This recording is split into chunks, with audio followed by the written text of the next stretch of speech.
Noki speaking 1, 2, 3. So I have all right. I've got everything up here now. So let's see. Where do you guys want to start off? Do you want to just hop right into our main topic, talking about content creation, what goes into it, etc., etc.? Do you want to touch on some of these Well, other things?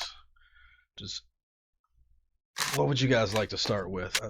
You just want to start with what got us into content creation, and why don't we give a formal welcome to Nokiboh here? good call, good Nokiboh. call. Who's It's that? his first What you know about stream with us. Nokiboh?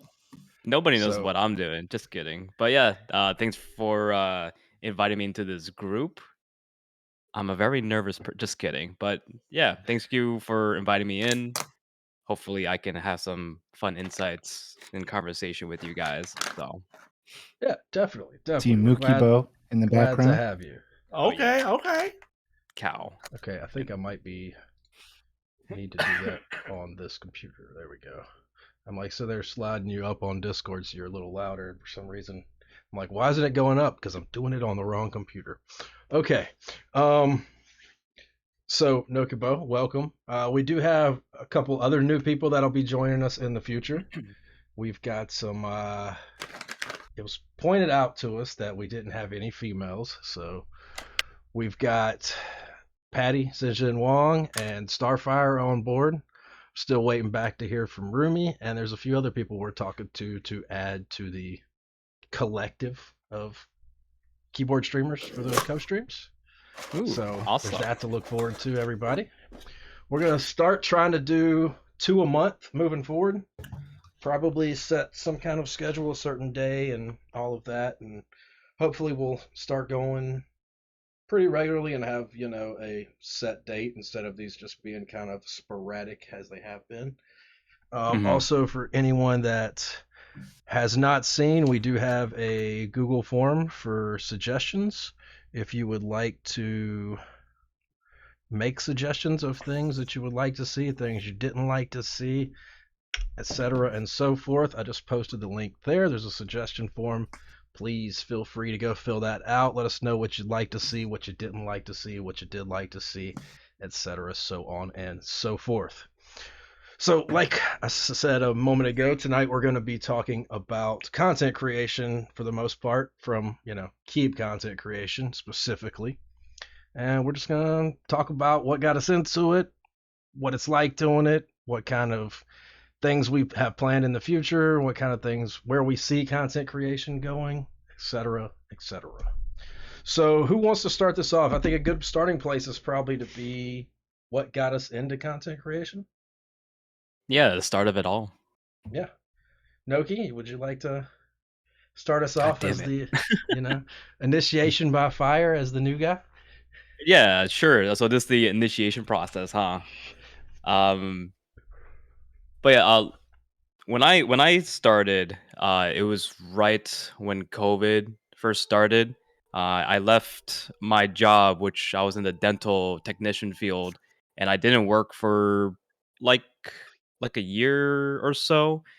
And from there, I was like, my love for keyboards started to pick up again, and I had, I wasn't working. I had friends that was working, and I just wanted to, I guess, have like a visual video of me doing keyboard stuff and having my IRL friends watching me, just do keyboard stuff, but they're not into keyboards. I'm the only loser in the friend group here. And then yeah, I just kind of just did it nonchalantly. I didn't have like any overlays or whatever. And then um and yeah, like I just wanted company. That's kind of how I started off with like streaming. I just wanted company, just kind of streamed, and then that's about it of the reason why I started streaming. So Yeah, I think COVID's definitely, you know, brought a lot more people into content creation as well as just into keyboards in general. Project, what motivated you to start making keyboard related content? Uh, I originally was interested in streaming because my speech therapist said it might it might help because I'm constantly talking to people I don't know. reading stuff out loud. And I mean, it has helped me a lot.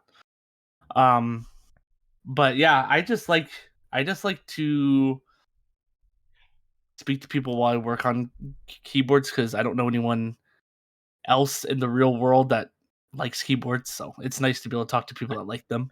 I'm on the same boat as you, Project. Yeah, I think everybody in the I don't hobby know. can relate. Yeah. Yeah.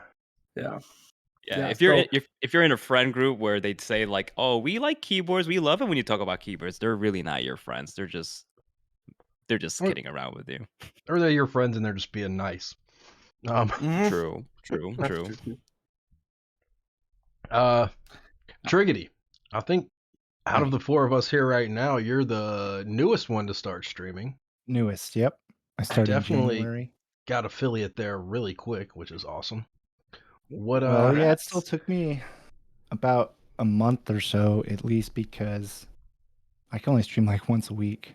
So Hmm. it still took a bit. There was 1 week where I just was like, let's just finish this off because it was the last thing I had to do was actually get stream numbers.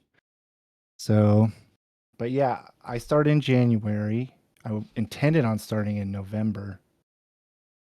So, and really, I mean, yeah, none of my friends are into keyboards. I got into keyboards. Actually, this Saturday is my 1 year Keebiversary. So, just about exactly 1 year.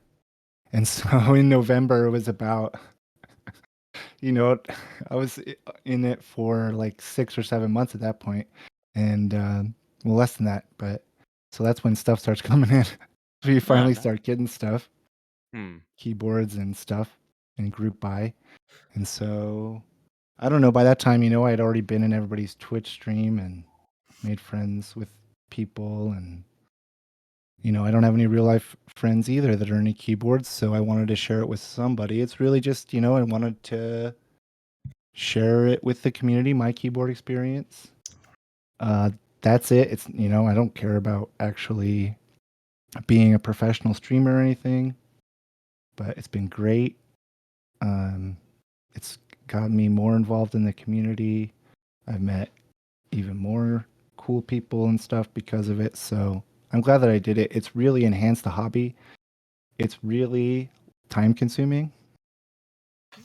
Even though, Of the whole streaming aspect, like as yeah, time consuming. even though I only do it like once a week, it still takes a lot of time. And you don't really realize how much time it takes until you start doing it. So it's Oh hard yeah. to really be prepared for that aspect of it. But Yeah, I don't know. I'm loving it so far. I get all Everybody's of that. been great. Everybody is so fucking nice. You're all so fucking nice to me. And and it's great. It makes it easy, even though we're all up here nervous still and, awkward still. Yeah. But you guys make it as easy as possible, the audience. Yeah, So, definitely. For me, I've been streaming for quite a while, actually. Let's see, what was my introduction to Twitch was when I got an Xbox One. I got it like day one drop, and I was just looking through the apps. There was something called Twitch. I downloaded it. I was like, "What the hell is this?" And it was like, broadcast your gameplay. So I was like, "All right." So I did that every now and then. This was back when I was like a burnout stoner, not doing shit with my life, selling drugs and shit. So every now and then I'd play video games. I was like, "It's kind of cool." I didn't take it seriously, and then probably about 2, 3 years ago now, I started playing Fortnite with some friends, and they were like, "Let's stream." I was like, "All right," so kind of started taking it more serious. Got to affiliate, and then I started playing Command and Conquer Red Alert the remaster a lot, and got pretty heavy into that community and was streaming that for a while. And then I got into keyboards, and I just kind of migrated over to keyboard content. Like like you said, the keyboard community is definitely a really welcoming, really nice group. So like, yeah, I've enjoyed it. There's not any of that toxicity that you find in game communities. Hmm. Is everybody joining? yeah, What totally. just happened there? I'm trying to get all the names together, and then it jets them up there in that corner. Let's see. Epsi, Hello, Epsi. Elsie. welcome, welcome. You are just in time. we've all answered what got us into making keyboard content. What got you into making keyboard content, my friend?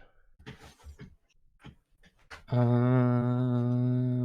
just wanted a new key, and just I was willing to spend like $200-300 on a keyboard because I was like kind of be one and done, and I did my research, and then I kind of found the custom hobby, but I didn't really get anything in particular. I got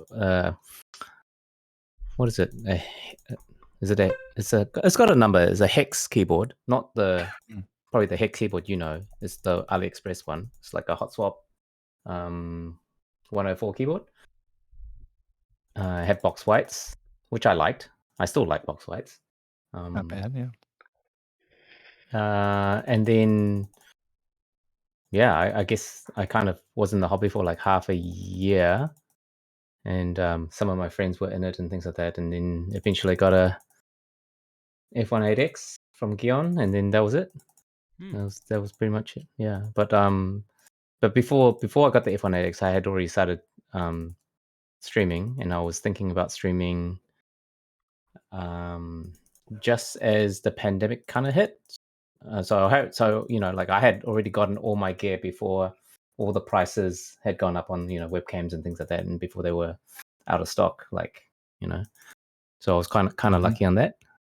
I got my Logitech for like $40 instead of 120. Same. Yeah. Definitely same. Yeah, that's pretty much it. In the New Zealand scene, it's pretty small. Like when I joined it was really small. Like a meetup would be 20 people maybe. And yeah, now there's probably a good solid 100 throughout the country, and probably maybe like 200 if you don't count the kind of casuals. Yeah. Nice. Okay, so since I think Hammer Brothers asking Epsi. Hammer Brothers asking, how did you meet Gawk? How did I meet Gawk? At the first meetup I went to, well, he was on the Discord, so obviously knew him from there. And then when we meet up, because he was the one that ran the meetup, he ran the first 3 by himself. So the first one was like 3 people, like literally 3 people. And then the next one had like 10. And then the next one, the third one I was part of, that was like the one that was about 20 people. And then I kind of took over after that. Like he was helping me, but like he just let me do whatever I kind of wanted to, and I kind of just put it on steroids. Epsi. So I went from 20 to like 65. Epsi, what are you clicking away at there? Is that you clicking your mouse that I was hearing? Am I the only person that was hearing that? Okay, all right. I was making sure I wasn't losing my mind there. All right. Sometimes it's weird. The Discord picks up some things and doesn't. Like I know it doesn't pick up any typing sometimes. It's weird that it's picking up mouse. Maybe crisp isn't turned on. I don't know. But note to self: next time rinse this cup out because this thing gathered some dust. There was a little film there on my water, but those chunks make you stronger, right? Keyboard meetups are starting. That is true. Let's see. Oh no, okay, he's back. I thought we lost you for a second there. What? So other than Twitch, as far as other content, YouTube, TikTok, Instagram, we've got writers such as Theremin, and I'm sure there's others that write reviews. I can't think of any right off the top of my head. I know there's a site I used to look at when I was new to the hobby, but I kind of found they were biased and I wasn't a big fan. There are some keyboard podcasts out there. I listened to one a while back, but there was only like 4 episodes, and then there's Off the Clack, which I don't know if they're still making episodes. But there's a lot of different types of content that's being created related to the keyboard community, and of course, lots of pictures. What other types of content do you guys like to make, and what's your favorite type of content if it's not Twitch, or if it is Twitch? Let's go ahead, Project. I have an OnlyFans. Very nice. Nice. What Oh What my kind god. of things I'm for just learning of this now. I tried to say that Let's so go. calmly. Let's go. That URL right now. Wait, do you give Drop out that URL in chat. family discounts? Do you give out family discounts or anything like that? Yep. family discounts for the OnlyFans? Family discounts. That's a Okay. hell of a thought there. I know, like Noki, for instance, I know you do a lot of photography stuff. What do Yeah. you enjoy more? Do you enjoy the photography stuff, or do you enjoy the Twitch? Were you doing the photography before the Twitch, or did they both kind of coalesce at the same time? So interesting. I mean, photography is awesome, but when I first started to form my Instagram for keyboards, photography is one thing, but the one niche I wanted to present on my Instagram was typing in the wild and stuff. Um, because I do enjoy people doing typing tests, and they look really nice. But the thing is, my desk setup, it's not really a desk. So I was like, that kind of sucks because I don't have like a really nice, clean desk and like aesthetically pleasing, and the lighting in the basement is not that great. So I thought about, why not just take my keyboard outside, find a rock or something, and just start, typing on it while I have like a microphone recording it. So that's what I kind of did in the very if you scroll to the early days of my Instagram, that's kind of like the niche I was trying to go for. And that was a lot of fun because there was a lot of production to go into it, setting up a camera angle, finding a nice spot. And my God, trying to record when you're outside and then your neighbor just loves to cut the lawn at the most perfect timing and stuff. I'll be typing and then within like 1 minute perfectly in on the recording, just something, loud just kind of pops up in the audio. So I'm like, I have to reset it. But yeah, that's what I really enjoy doing. And I still enjoy, um, taking my keyboards out into the wild, at a bar, at a park in the city, just you name it. I just bring my keyboard around because it's funny, it's silly, and people just feel like, well, you bring your keyboard to a bar, and like, yeah, like you never know when you might lay down your keyboard while you're having a beer at a bar, and then you might find a person that's like, "Hey, I'm into keyboards too." Like, it's awesome because I realize that you're the only loser here with a keyboard here. So, stuff like that. I would spill shit all over my keyboard. Yeah, me too. I have yet to spill anything or kill a keyboard out in the wild, so thank God for that. Yeah, that's That's a I very, would have never thought of very taking my interesting idea. board to a bar. Triggidy, I know you don't even have an Instagram, right? Was that my fault? No, I don't really have any social media. I have a YouTube with 0 videos on it. I would like to put some content on YouTube at some point, like maybe like edited, like stream recaps and stuff like that, or else if I get a better mic and stuff for sound tests. I mean, my mic's all right now. Everybody says it's nice, so Yeah, I do intend on making some YouTube content in the future. As far as photography and stuff, I'm interested in it, but there's, it's like focusing on that is far down the line. But yeah, so basically it's just Twitch for me, and that's enough for me right now. I have so much other stuff going on. Yeah, it's just like a, time limitation thing. But yeah, I don't have an Instagram at the moment. I don't know. yeah, But I do enjoy a bunch of definitely people's Instagrams and their nice pictures and tons of YouTubers. Oh, one podcast I enjoy that I wanted to mention is called Once It Clicked. That's one you guys should check out.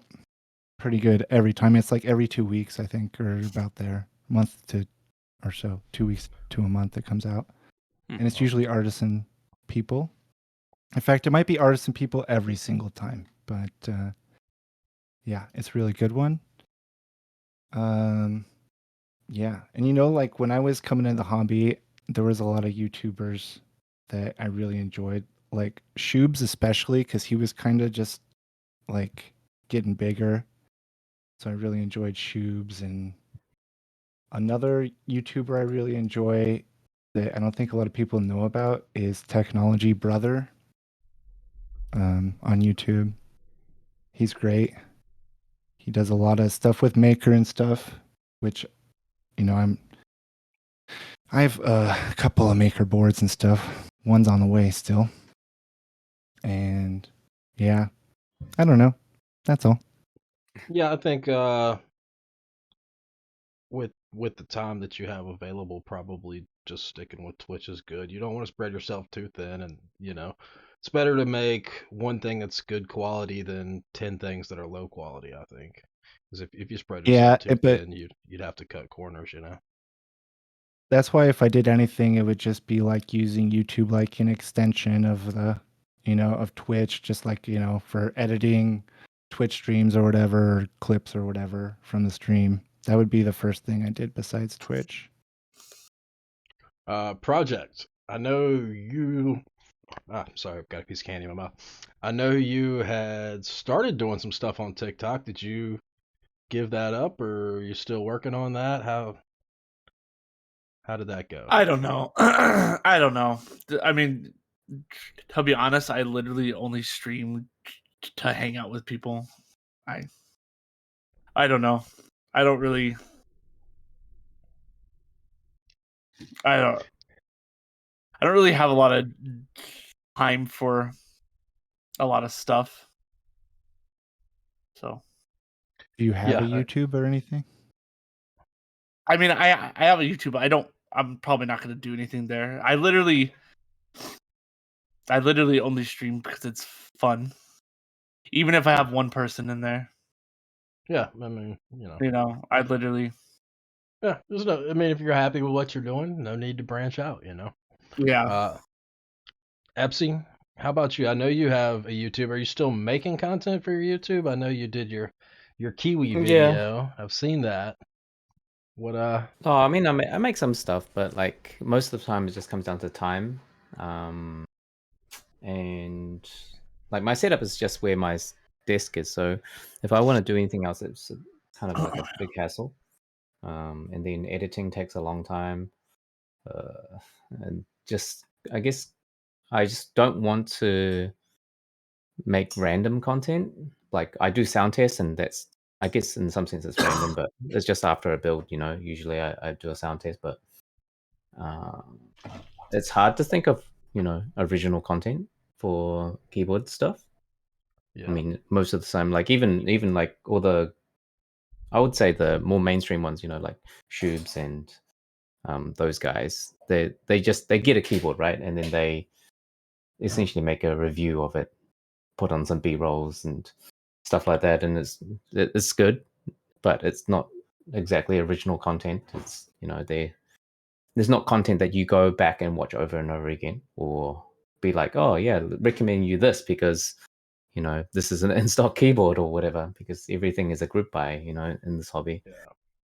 So I do want to make some content, but mostly it's just a combination of being lazy, of what kind of content there is, and everything being a hassle, I think. Yeah.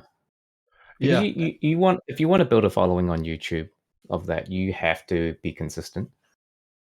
Yeah, it's difficult for sure. Oh my god, there's a bird with the in raid. my fucking house. Ooh. Welcome Hello, everybody. Raider. Nice to fucking squeak. Hi, Keeb Noob. Hi, Tanya. Hello, Keeb Noob. Tanya, Keeb Noob, how's everybody doing? Static Age, welcome, Actually, welcome. Tanya's the one who was really encouraging to me to start streaming, because I would be like, oh, I'm thinking about streaming, and she'd be like, just do it now. And so she was very encouraging. And so thanks, Tanya. Fuck you, Kirball. Oh, Gnarly Charlie, thanks for the follow. I guess I can close Keeb Noob's stream here. Where did I have it? Oh, you rated Tiny. That's why I've got her open twice now. Or no, that was somebody else. You rated me. Who rated Tiny? That must have been Lightning. Okay. Sorry, just closing some extra windows there. What were we saying? Epsi, like you said, editing. Oh yeah, let me catch up the Raiders. Sorry, brain fart. Raiders, tonight we're doing a co-stream. We're talking about keyboard content creation, what got us into it, the different things that go into it, what it's been like for us, how we like it, what's our motivation, those types of things. If you're interested in keyboard content and what goes into it, hopefully we can answer some of your questions and share some of our experiences, and who knows, maybe motivate some of you to start streaming or to start making content as well. Because personally, I find it to be a lot of fun. I think the community is really the driving force behind what makes us do what we do. I think that the community is very encouraging. Like I said earlier, it's not like game streaming where there's a lot of toxicity that comes into it. So, wait, the top answer is money. Everyone gets into keyboards for the money. For the desire to have a lack of money, is that the reason? Yeah, because I hate money. That's what I was gonna say. Fuck you, money. Yeah. I can either throw it Get away out. or spend it on a keyboard. I can still buy a lot of keyboards. Yeah, rip to your wallet. Rip to your wallet. Keeping if you're in it for the Bezos pennies, yeah. That's start Twitch streaming, earn tens of dollars. For the lack of respect for money. Keep because Chewy won't invite you. Wait, what? Wait, hang on. What? Oh, why's here? Oh, wow. Would you leave us for Mechs on deck, Epsi? Is that what you're saying? You would be out as soon as a wouldn't blame better you, offer Epsi. came along.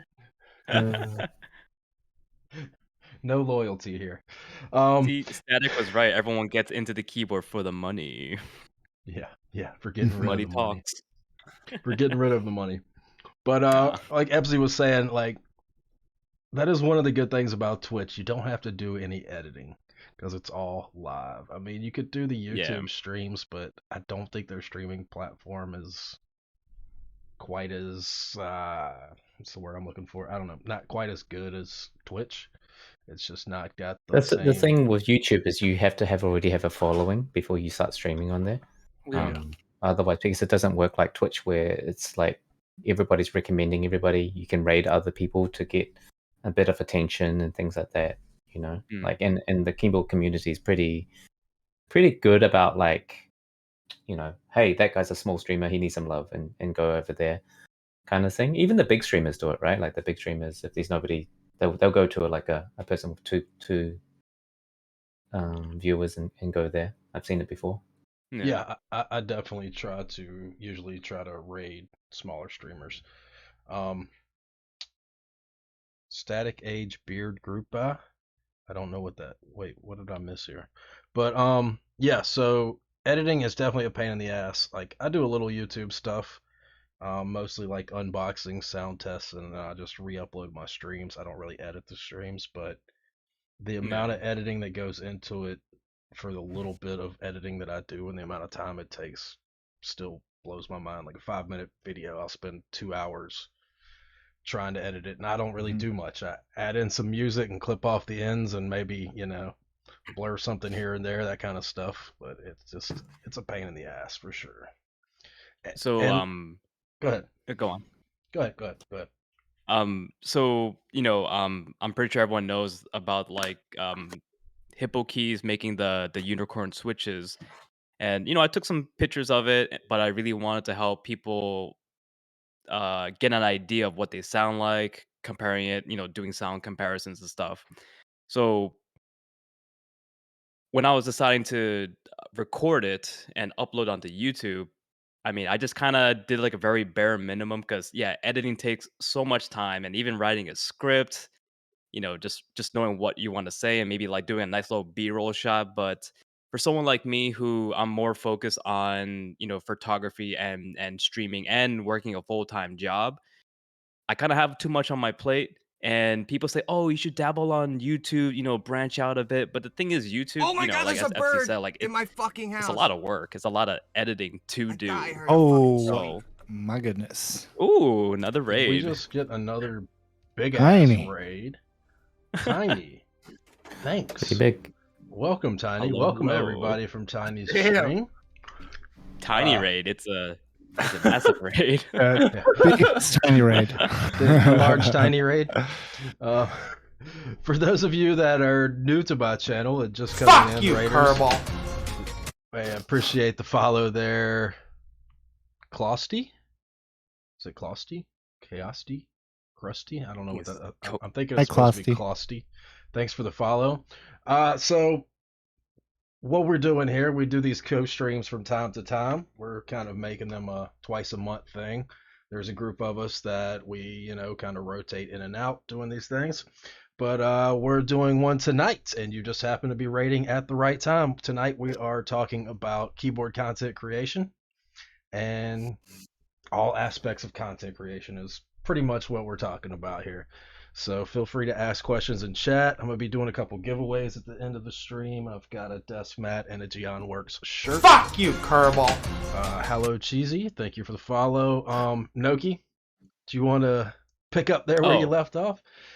Yeah, so long story short, what I was saying is that YouTube is nice and all, and I know some people, they upload their Twitch streams onto it for, I guess, for like a vlog library and stuff. But when I had to do like the sound comparison of the switches, I have no reason or a purpose to kind of be on YouTube other than just uploading a video to share like sound comparison. So in my video, I was kind of like, "Hello, this is me. I'm doing a sound comparison, blah blah blah, and here's a sponsor to NordVPN. Get your NordVPN and stuff like that." Because I mean, I get it. If you're like a YouTube content creator, you want to add in your plugs and kind of extend the video to be a certain length, but I'm just a guy who just needs a platform to upload a video, so I just kind of made a joke about that. Just go, straight to the point. So unless I have an idea of where I want to invest my time and energy to get some kind of revenue on YouTube, then I'll, spend more time on it, spend more time on editing and stuff and not half-ass it. But when it comes down to it, I'm just like, yeah, there's no ads, there's no NordVPN. We're just gonna go straight into the content. So Yeah, I could say my YouTube channel's revenue is pretty small. So you definitely have to have a hell of a following there to make it, make any type of substantial income out of it. And my videos aren't that great, to be totally honest. But yeah, so hey, thanks. That's where you're supposed to be. This is where you're supposed to be like, oh, it's not that bad. No. I'm just Don't kidding. forget onlyfans.com/projectbuildsx. family discount. Project Builds XXX. Is it triple X? There we go. Yeah, we finally found out what the X stands for. Thanks for the follow there, Tiny. Also, I mean, my YouTube doesn't even have 1,000 subscribers, so I make 0 from it. Really? I may have purchased 600 bot subscribers to just so I didn't have to worry about that goal. So yeah. So full disclosure. But like you were saying about if you wanted to stream on YouTube, you really need to already have a community to take there. I think a lot of people are saying that TikTok is good for helping to build your community and bring more people into your stream. I can't really get the hang of TikTok personally, and my TikTok content is usually just clipped YouTube content. And so it's taking mediocre content, trimming it, making it sub-mediocre. 7 seconds. So yeah. Man. I'm sure. Yeah. TikTok, if you happen to just hop up on the For You page one time and it explodes with 500,000 views that one time, all of a sudden you could have a lot of people in your stream. Yeah, it just takes that one time. It just takes it to blow up, and then boom. Well, Tiny herself is pretty damn big on TikTok, as far as keyboard streamers go, especially. She definitely makes more quality content than I do, for sure. Definitely a higher caliber of quality there. I think my favorite thing to see on TikTok for keyboard content is the one where there's like a little melody in the background and the person's like tapping the each key, and it's like RGB, just like wave effects and stuff like that.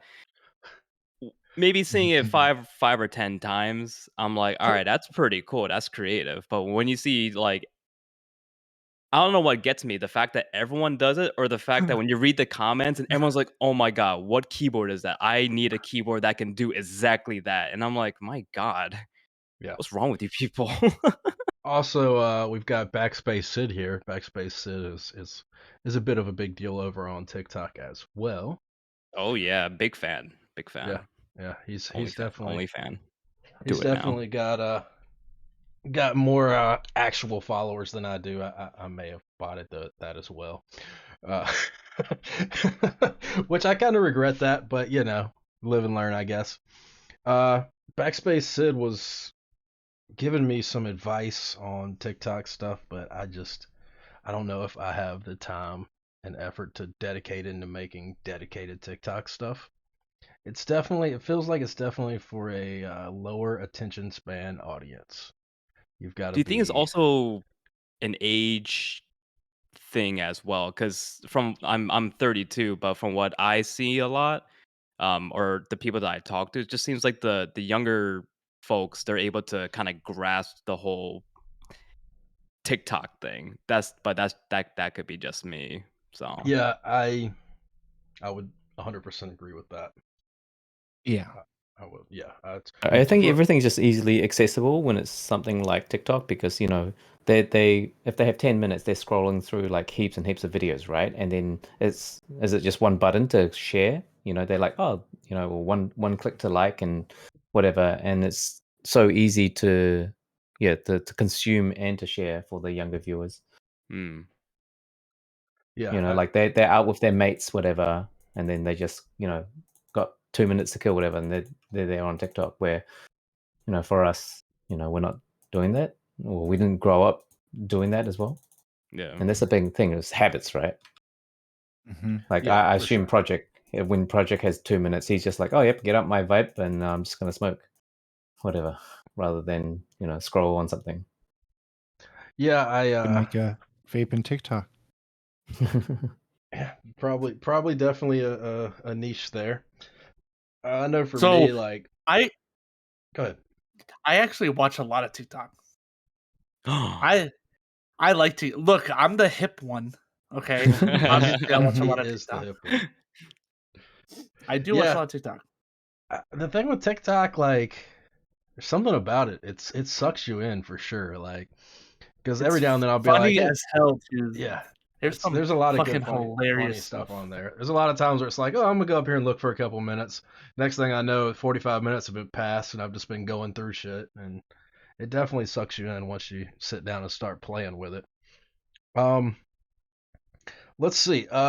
Preparation and stuff. So, what kind of preparation do you guys put into your stream? How much time do you spend pre-planning? How Money. soon before you hit that go live are you setting up?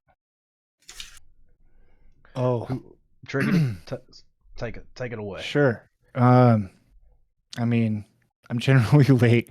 I'm generally late to my already super late at night stream, so I'm setting up, during that time that I'm being late. I have to wait until the boy's asleep before I can really start the keyboard party.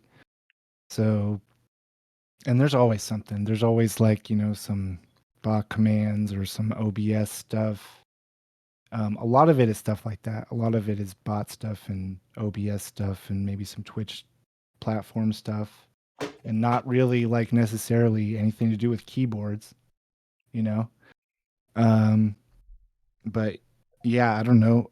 Basically, it comes down to it's hard to get a steady stream of new content in the keyboard hobby unless you have a lot of clients or you're like wailing hard, because you got to basically build like a new keyboard every stream if you want to be up there.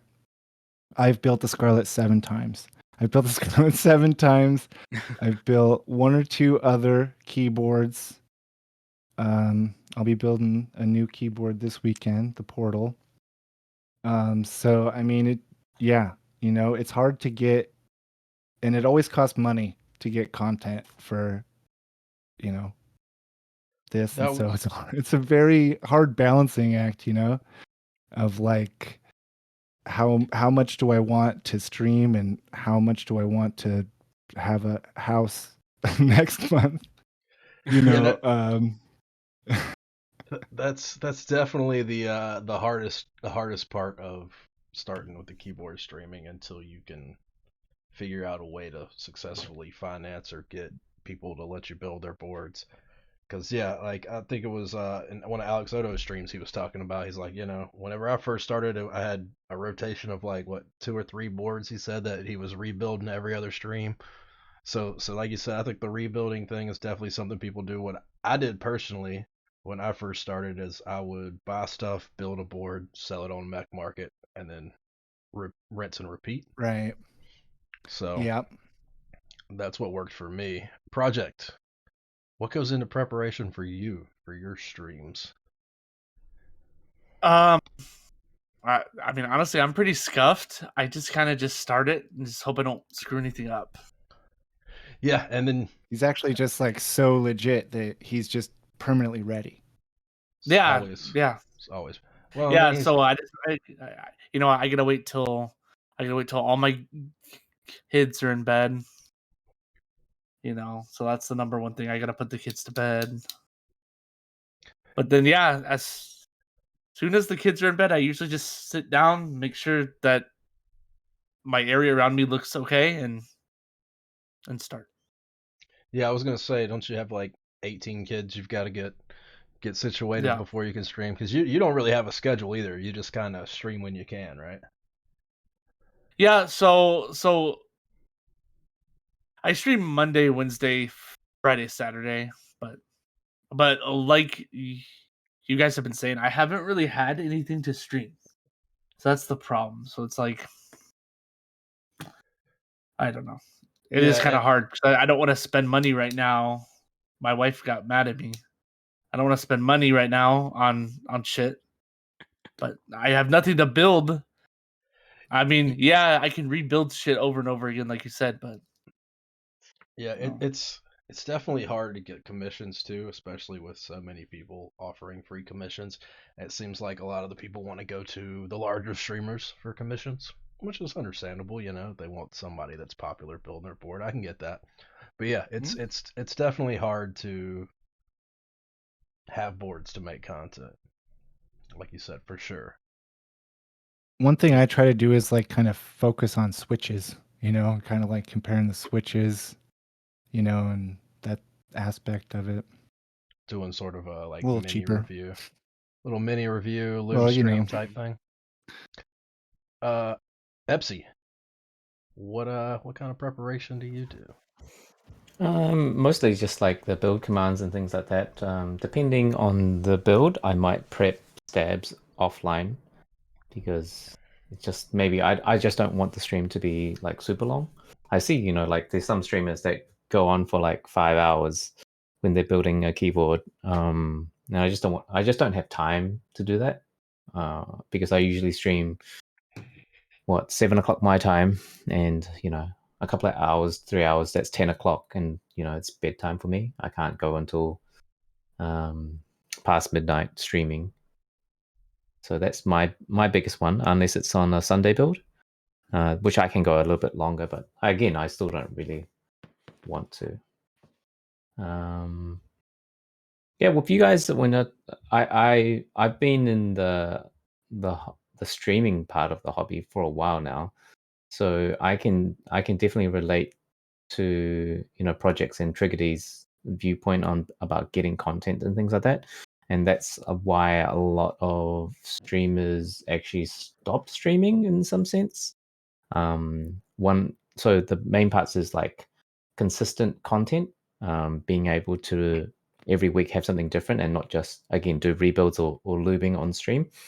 The other one is feel like that the people who are watching and people who may be subscribing, that you are doing something for them as well. Even if you don't get new subscribers, you know, you feel obligated to produce something for them. And then you've got ones like Project and like Dutch Master who don't have clients, and they essentially they only stream when they buy their own stuff. Dutch Master, I guess, has a lot of disposable income because he's always buying stuff and then he's always streaming, but he takes on no clients. But I'm on the opposite end where very lucky where I have a whale, and whenever I don't have content, I just go raid his stash and then and build something of his. But that's, I guess, and if you don't have content, I guess it's kind of like you have to put yourself out there. I think Reddit would be the biggest one to go get builds. I saw, was it early, well, maybe late 2020? You got Kimchi Jody Boy. Back then it was a bunch of Koreans who is now Tim Keyless. They would go onto Reddit and they would say, hey, free builds. Jinte used to do that as well. And they would get a lot of people ask, to build their keyboards. But I think in the end, it kind of like becomes like these, they want to do it because they want to, I guess, in the end goal to make a little bit of money, just not like heaps of money, not like Teha money, but like be able to be like keep funding the hobby for themselves. But I guess like for them, what they kind of killed it for themselves was they didn't ask for money at the beginning. And so then like, why would people now pay you to do it when they got it for free before? I'm pretty sure people like Teha always charge right from the beginning. Lightning, charge right from the beginning. And they just use quality content to say, hey, it's worth paying me to do it because, I'm trying to be professional about it. And so a lot of those people have, left not the hobby, but left the streaming part of the hobby. So they, because it's not really worth their time in the long run to do. Right. Life also gets in the way. I would see, and yeah, a perfect example would be Kimchi Jodibor, who used to stream all the time. He had great content, and then he kind of just burnt himself out. Tim, I guess, got married, and I guess married life is now taking over his part, where he was streaming almost like 4 or 5 days out of the week. And now I barely see him on maybe once or twice a week now, if that. Same with gym leader Nathan. I've seen a lot of people kind of come go, where like Keep Noob pretty much started around the same time as I did, and we just keep our normal schedule and we just stream and we don't take it too seriously. And so we're still going. Very typical of tortoise in the hare. We're not winning the race, but we're still going. Yeah. Slow and steady. And you have a very unique, with your quiz and stuff, and even Keeb Noob's kind of like a like 40% or specialist type of, which is getting into 40s and split keybs and stuff like that. That's actually affordable, where you could buy maybe like 3 or 4 boards instead of 1. Is something. Yeah, I mean, that's going to happen to me pretty quick, honestly. With although so I do many have of some those Geon boards coming too. With so many of those, like you said, 40s and split boards being open source, you can, download the files, send it off to a board house, and get, 10 PCBs for half the price you're paying for, a kit. So, 40% is definitely very economical. I had something to say about like what Epsi said about the Reddit, and I remember when I was first getting into the hobby, and I decided I was going to stream my first build, and then I just kind of kept streaming stuff from there because I enjoyed soldering before I began the keyboard hobby, began down that rabbit hole, and for me, it just was another excuse to solder. So I just kind of kept doing it on stream and just kind of kept going, and like, I remember when I was new and was just starting out, I would see a lot of people on Reddit that were, hey, free on stream build service, and so I was like, okay, well, that's pretty cool. And I didn't ever really make any posts because I think you had to have, what is it, like 25 confirmed trades, and by the time I had the confirmed trades to be able to actually make those posts, I was kind of sort of getting my foot in the door, and I had a pretty good method of keeping content coming just from buying, building, selling, buying again, the kind of rinse repeat like I mentioned earlier. So I never really tried the Reddit thing. I'm not sure if that's even still something that's going on much. I don't really get on Reddit too much anymore because I just get disgusted every time I go on there lately. So I don't know if that's still a thing, but that's definitely something worth trying out. I don't know, Triggidy, if you have enough confirmed trades to offer a build service, but I have no aftermarket experience. So, and I haven't, my experience like in the hobby when I started, everybody was already on Discord and Reddit was kind of trailing off. And I haven't been really on Reddit for a couple years, just kind of like on purpose, because you know how Reddit is, just like kind of, sucks you in. So I haven't really been on Reddit at all. It's all like Discord and Twitch for me, basically. oh, Frank is here. Noki, do you? Oh, I didn't even comment on the whole topic we were discussing. Preparation. Mine's pretty much like Epsi says. I set up my build commands and kind of get all of my tools in place about an hour before stream, and then there's always, when you're not streaming, you think of different things you'd like to add to the stream, or you see something on another stream that you're like, hey, that's kind of cool, like you might see an effect or something. So it's always in the back of your mind. You're always thinking about things to add, but as far as the actual prep for my stream, there's not a whole lot that goes into it other than, setting up the Nightbot commands and that stuff. What in the world am I grabbing there? Sorry, I'm trying to get all the Hello, names in Frank. place. Frank, Do you make sure your beard's looking good before you go live? Do you double check the beard, Kirball? it always gets a quick, at least once over with the pick before stream, if not multiple combings during stream. Why is it so difficult to grab stuff in Streamlabs? Frank, welcome. Hi, Frank. Hello, Hi, Frank. Frank. Hello, Good hello. to see you. Were you working from home tonight? No, I just came home. I ran up. Well, I hope you drove safe and weren't I didn't kill anybody, so yeah, safe enough. safe enough. Works for me. Works for me. I was just more concerned about you endangering others in a rush to get here. Didn't So hit anybody. excellent. At least that you noticed, right? Let's see here. We're currently discussing what goes into preparing for our streams and our various contents Yeah, that I we was create. listening while I was driving. Oh, Safe. Pro in the Safe. house. Safe driver. There we go. I think I got everybody's names close enough there. Uh-huh. So you just joined us. You go ahead. Let us know if you want to touch on any of the other subjects that we touched on, or do you just want to go ahead and pick up on this subject, and then we still got to get Noki's input on it. Oh, okay. I think you guys were talking about content creation and being.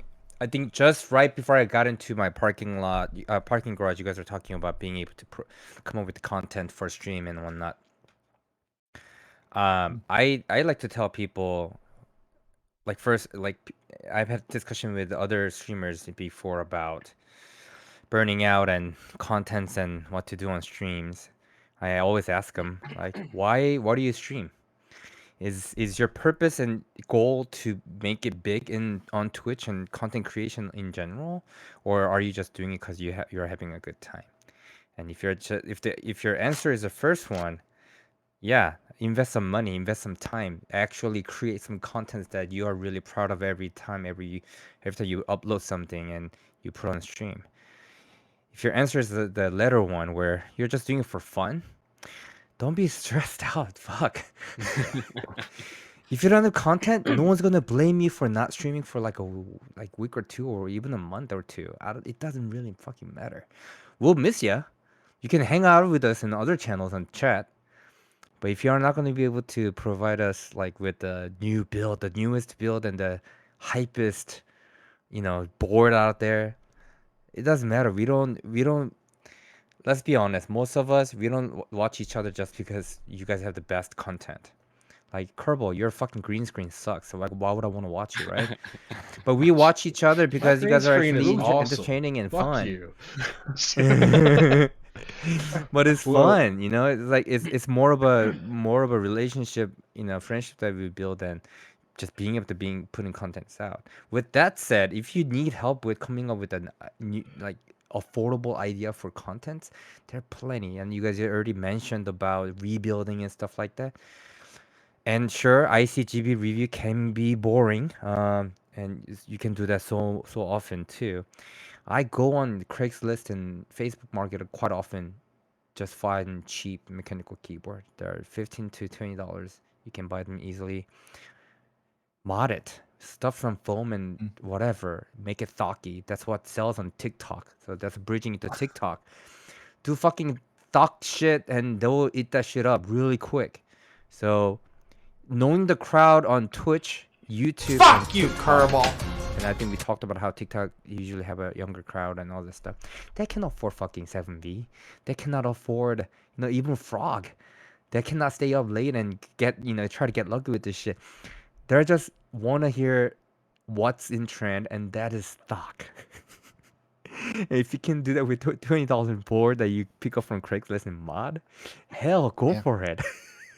Yeah, get a It doesn't royal have to be pledge. what you like to do. For sure. But with that said, I do it because I like it. I do it. I buy shit because I like to buy shit. If I ever catch myself feel stressed about what I need to do on my stream, I just don't. I got other things that I need to do to make money. I got my family. We all old enough to have other responsibility in our lives. Stream is definitely not number one responsibility. Hell, it's not even number two. But I like it. It's more of a social thing for me. I enjoy it. That's why I'm not really diligent with the stream or Instagram posts. I just do it whenever I want. Hope anyone can say the same about all these things. Sorry. So now going back to sorry. That's all I wanted to say while I was driving. But obviously I was driving, not typing. For prep, I have a lot of lights. I have 3 lights that I need to set up. I actually restart my computer right before. That's one of the things. I almost tried never to. turn my computer off during the week. So I actually, just right before stream, I actually do restart my computer. I play the music, get myself in the mood. I calm myself down. I'm usually much calmer when I'm streaming. So like calm myself down, play the nice music, turn on the camera, make sure everything works. Yeah. Sometimes I do, if I have time, I do like a keyboard news. I go to different people's Instagram, see what they posted, or if there's a news, something going on, raffle, whatever. I do that. If I have a bunch of stuff to unbox, I try to take a note because I tend to forget a lot. Like yesterday, I streamed. I was supposed to unbox GNK Hallyu that came through on Monday. I forgot to open it up because I didn't take a note. Things like that. I'm forgetful, so I usually try to do that. If I'm trying to build a new keyboard that I've never built before, I study that shit a lot. I try to watch other people's videos and how they did it. If there was, I ask around if I know someone I know built it before. Like, hey, is there anything to watch out for? If I'm looping switches, I do the same thing. I'm not that knowledgeable about a lot of things in keyboard yet, so I try to ask questions and do research before. Because even if you are prepared, things can go wrong. And because it is live show that we put on Twitch, I like to, as much scuff is kind of fun part of it, but if I'm gonna build something, I want to be able to build it without any big problem. I want to be able to finish some. You want to end the quote unquote episode of that show with like good closure. So I like to get all that down. Yeah, I'm I'm gonna stream tomorrow. I'll probably shave tomorrow. I do those kind of things, but that's about it. I'm on the same page with you on that. I guess I'll talk about like what I do for setting up. So, I have a full-time job. I get home or I leave and I get home at like 5:30. I work in a warehouse which is like very dusty and I might be sweating on the days. So, take a shower. If I have to shave because it looks so scruffy, I shave that off and then I go downstairs to where I am, just turn on 2 lights. I start mounting up my Sony camera onto the top down, try to find a song that I'm, like, in the mood for, um, finding, like, a nice funny intro video. Like, when I do my Twitch streams, I just kinda go on YouTube and just look up, like, a random music video for, like, an intro just to, get some time for people to get the alerts and just hop in and stuff. So I wish I don't have to touch anything, and I wish I could just turn on my computer and then everything is, like, all good for, just plug and play and just start. But because I carry my camera around with me, like, in my backpack, sometimes the camera doesn't work because of the capture card is, like, getting a little bit funky, so I have to, like, turn it on and off, so that's another headache. So, I think I would say prepping-wise, I do take at on a good day, it would be like 30 minutes. If there's something like very technical that happened, then maybe like an hour. And yes, I do wear pants. I think there was like some talks about some people think I don't wear pants or I wear like I would be wearing like something nice like a t-shirt or whatever, but people think I'm wearing like just sweatpants. There's nothing wrong with that, but I actually when I'm putting on clothes before I go streaming, I actually try to look like I'm gonna meet up with a friend. So, wear some jeans and try to like wash up to look kind of tidy and all that. And as Frank was mentioning, like when I was building my fruit bar through hole kit, it's a very different layout, and I don't really do through holes or soldering that much. So I actually did have to, prep and like figure out like, what do I have to do? Where's the build guide?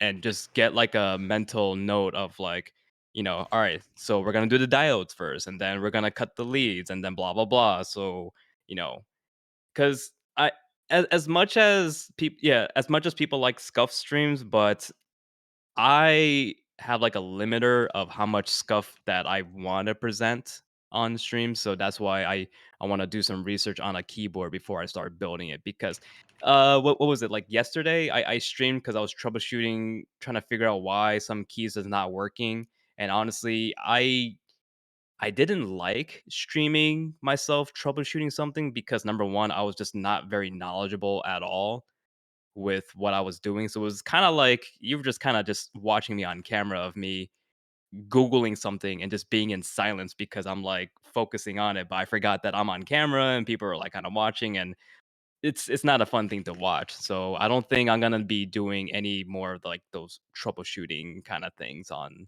stream anymore. So yeah. Yeah, I get that. And yeah, build guides. I definitely look over a build guide before stream if there is one. Um, One thing I find that's kind of good about troubleshooting on stream is you're likely to get some feedback from other people. Mm-hmm. Yeah. So that's the one good thing about when you have an issue. You'll either have one of two types. You'll have the ones that sabotage you for their entertainment and those that are actually helpful. So once you learn the people that are actually helpful, you know who to listen to. But let me go put Morty back in his cage. He's not in a good mood tonight for some reason. Um, what kind of things do you think are going to be in the future of keyboard content? Because like Epsi said before, it's a lot of the same stuff over and over that you see on YouTube, for instance, and other things. I'll be right back. Somebody want to pick that up? Oh, buddy. I mean, I think it's going to trend more and more towards TikTok. I think, I don't know. I think boards are getting more and more extravagant. It's kind of doing both. It's kind of getting cheaper and at the low end and more extravagant at the high end. I don't know. So it's both more affordable and more like out of reach at certain levels, and I don't know. Yeah, I think there's just gonna. I think that even because even YouTube has the shorts now, right? So they're basically kind of trending towards a TikTok vibe too. I think that we could see more keyboard streamers on YouTube.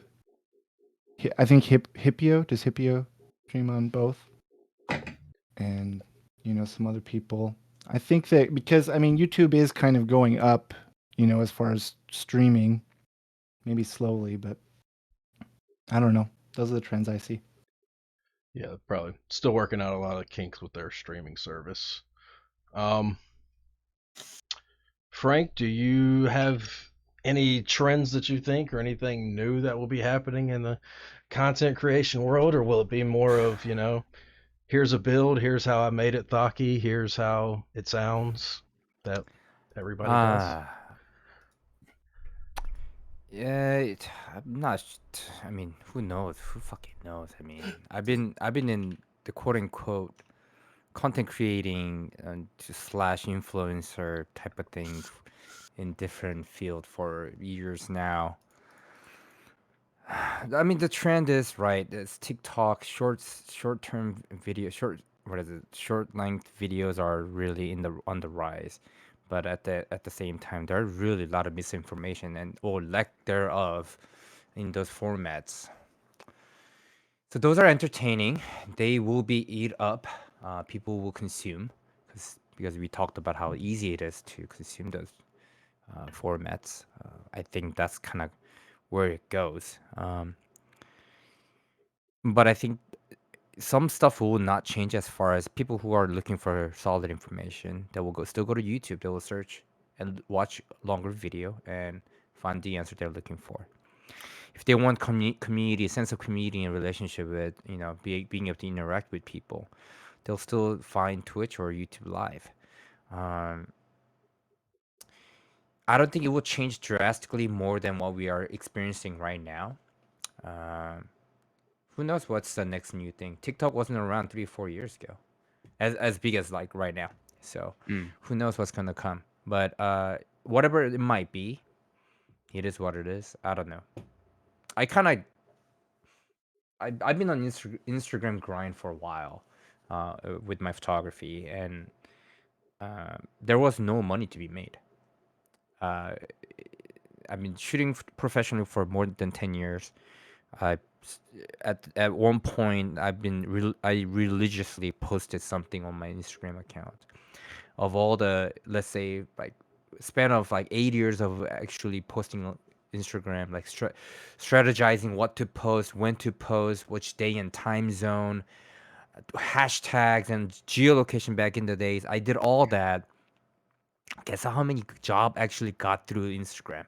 People DMing through people who found me through Instagram and actually gave me a job to pay for. One. And that even then that was because the person already knew me through something else, but also ran into my photo on Instagram and randomly DM'd me through that. So the chance of like if we bring that idea to keyboard,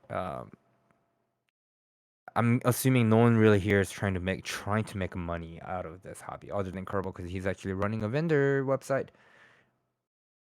Yeah, I kind of I fell really into don't that. know. That was never my Right, that was a intention. stupid move, Kirball. Like, there's so many shops already. What are you thinking? Just kidding. I mean, hey, luckily I started But the site when I did because I lost my job about a month later. Otherwise, I don't yeah, know. I'd probably found another job so because I'm there's a million jobs out there. But with what's gonna happen in the future. I don't think I am concerned about anything.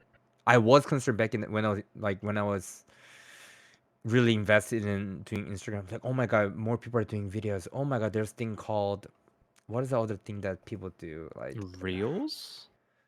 yeah, all this. Like, I'll be honest, I never lost a job because of that. I've never gained a job because of any of the new initiatives that came up.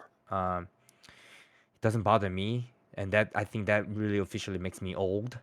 Um, it's really not my concern, and people are actually getting paid for those kind of being able to create those contents and actually get paid, there's a less than 1%. So Yeah, is it really worth it for me to put time and energy to get that? No, I'm making good living. I don't care. I'm sad. yeah. I Wait, I'm think not sad, but you know what I mean. one of the biggest flaws with Instagram is there's no real integrated monetization. Really, like the only Mm, way you're gonna make any money off of Instagram is if you're like one of these celebrities with millions of followers and companies are approaching you to, do things with their Bill. products. That's pretty much the only way that I'm aware of to really make any money off of Instagram, right, unless you're, advertising for your business or something. And still, right. then, like you said, the chances of it paying off or panning out are relatively small. Yeah, only real offers you will get to actually get paid would be paid posts. Um, and unless you have about 25 to 30,000 followers, you're not gonna get that. And even if you do, because of your follower numbers and your impact on influence or whatever in Instagram, um, what you're gonna get paid is really low. I'm talking maybe 100 per post, maybe. That's not a lot. That's really Yeah. not a lot. Yeah, don't I don't think you're gonna jump right into Instagram and start making Kim Kardashian money. So, I mean, I'm sure there's a few people out there that could pull it off, but I'm not expecting that in my future anytime soon. Um, Nokiboh, any ideas of any future content that you think is gonna pan out? Anything new in the keyboard content Um, creation realm? I mean, you had said yourself earlier you had tried to come in and do the photos in the wild, and you moved away from that essentially. But that's different, and I think anything different is usually good. yeah. I have been seeing a couple of people. I mean, I highly doubt that I was like a whatever you want to call it, like an influencer or whatever. But it's cool to see that that there's other people that's actually kind of doing that stuff as well. Just taking pictures of keyboards like away from the desk. So I don't know. Maybe people will do something. I don't know. Just I don't know, taking a typing test on a crocodile's back in Florida or something. Which I don't. That might happen. That'll be pretty cool. But maybe people will take it more into the extreme. Who knows? You know. Yeah, Um, Keyboard extreme sports. I would. Oh, Yeah, what yeah. about Typing tests on we Halfpipe. yeah, we do typing tests and we verse each other. So who knows? Maybe ESPN will have one of those. I mean, we have esports, like Yeah. League of Legends and stuff and Valorant, so why not keep oh, who knows? Who Well, we knows? all know we all know Vin's gonna come out on top, but Oh I'd yeah. He's I'd not check out invited. Not I'd, invited. I'd check that out on ESPN the Ocho. Um, Nogi, The have you Ocho. That's right. have you considered going back to that now that you have more of a audience and a following? It might be worth It's reconsidering trying that again. It might take off now that you have more eyes on your content. well, so here's the thing. I'm kind of like rethinking about where I want to put my time and energy into uh my real life stuff and the stuff that is a hobby that I enjoy. So I do have all the gear to, start doing some typing tests and all that, like outside and whatnot. But now I'm just like thinking about like I'll do it like once in a while. I think there was plans where I kind of wanted to do one like a lot, like maybe like after work and stuff like that. But it's I don't know. It's in the back of my head. If you I mean, sure, I had like the flu recently and like some family stuff that happened, but I haven't been really feeling much of like caring too much about my whatever platform like Instagram and Twitch. And I'm not saying that I'm like giving up on the hobby or whatever. It's just more like don't take it too seriously. Like as Frank was mentioning, like don't take it too seriously. If you're just doing it casually, just have fun with it. And I think I just had to remind myself, like I have a full-time job. If I didn't have a full-time job and I wanted to be like, Pokimane or something on Twitch, then yeah, maybe I'll put a lot of effort into it. But the thing is, like, I have a full-time job, and full-time job. I want to get better at it or go into the next best thing. But Instagram, Twitch doesn't pay the bills. It's a fun hobby, but I'm gonna just kind of take it slow and actually just slow my roll and enjoy it as it is, as just a hobby. So that's my take on it. So Yeah, I think I don't think any of us are trying to make a living off of our content. I think it's all just something we do because we enjoy the community and enjoy, meeting new people, Well, having people to talk to while we do this. I don't think any of us would be disappointed if somehow we were able to make a career out of this, but I think like you said, I think keeping that, I don't want to say nonchalant, but keeping that vibe where you're not taking yourself too seriously is gonna help you go further, not get burned out as quick, and oh yeah, for sure. Like I guess to rephrase that, I didn't really mean like too much in the money thing, but yeah, yeah, time is money and all that. But maybe as like for whenever you post something, there's always like that fear of like whatever I just posted, is it stupid? Is it funny? Is it good quality picture or whatever? Is the angle on the keyboard, is the edit like really nice? Like, and I'm kind of talking out of my butt here too, because I used to think like that whenever I post. I always get like the anxiety of like, I hope that was good enough. But I got to remember, like, even especially in the keyboard community, not Instagram or whatever, like, your content is your content, your keyboard is your keyboard. So, you know, you should just enjoy it as the keyboard that you have on your fingertips and not worry about someone else's fingertips or whatever. Weird thing to say.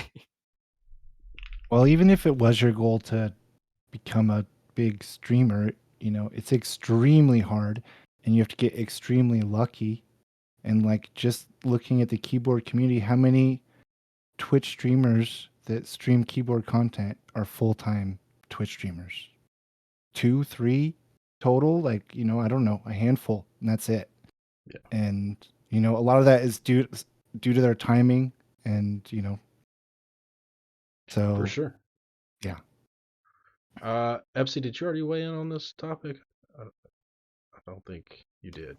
I mean, I don't really have too much to add, but like, I guess I can go back to why people quit, and it's like, they post content and they feel like they've invested so much time and effort, and they don't get the likes in those, things at the beginning.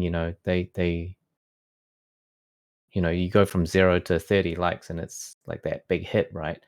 But it's hard to go past that hill, to get more growth. Yeah, it's definitely hard to keep that growth momentum going, like you said.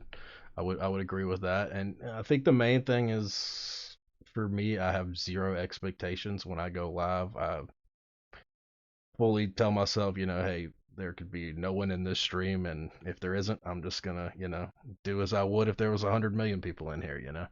I think having zero expectations and not, not. I mean, you should have goals, but don't have like, if I don't do this by this date, I failed as a content creator. And I imagine, like you said, for people that have quit, that either that got burned out or were having a hard time, just getting things to make content with.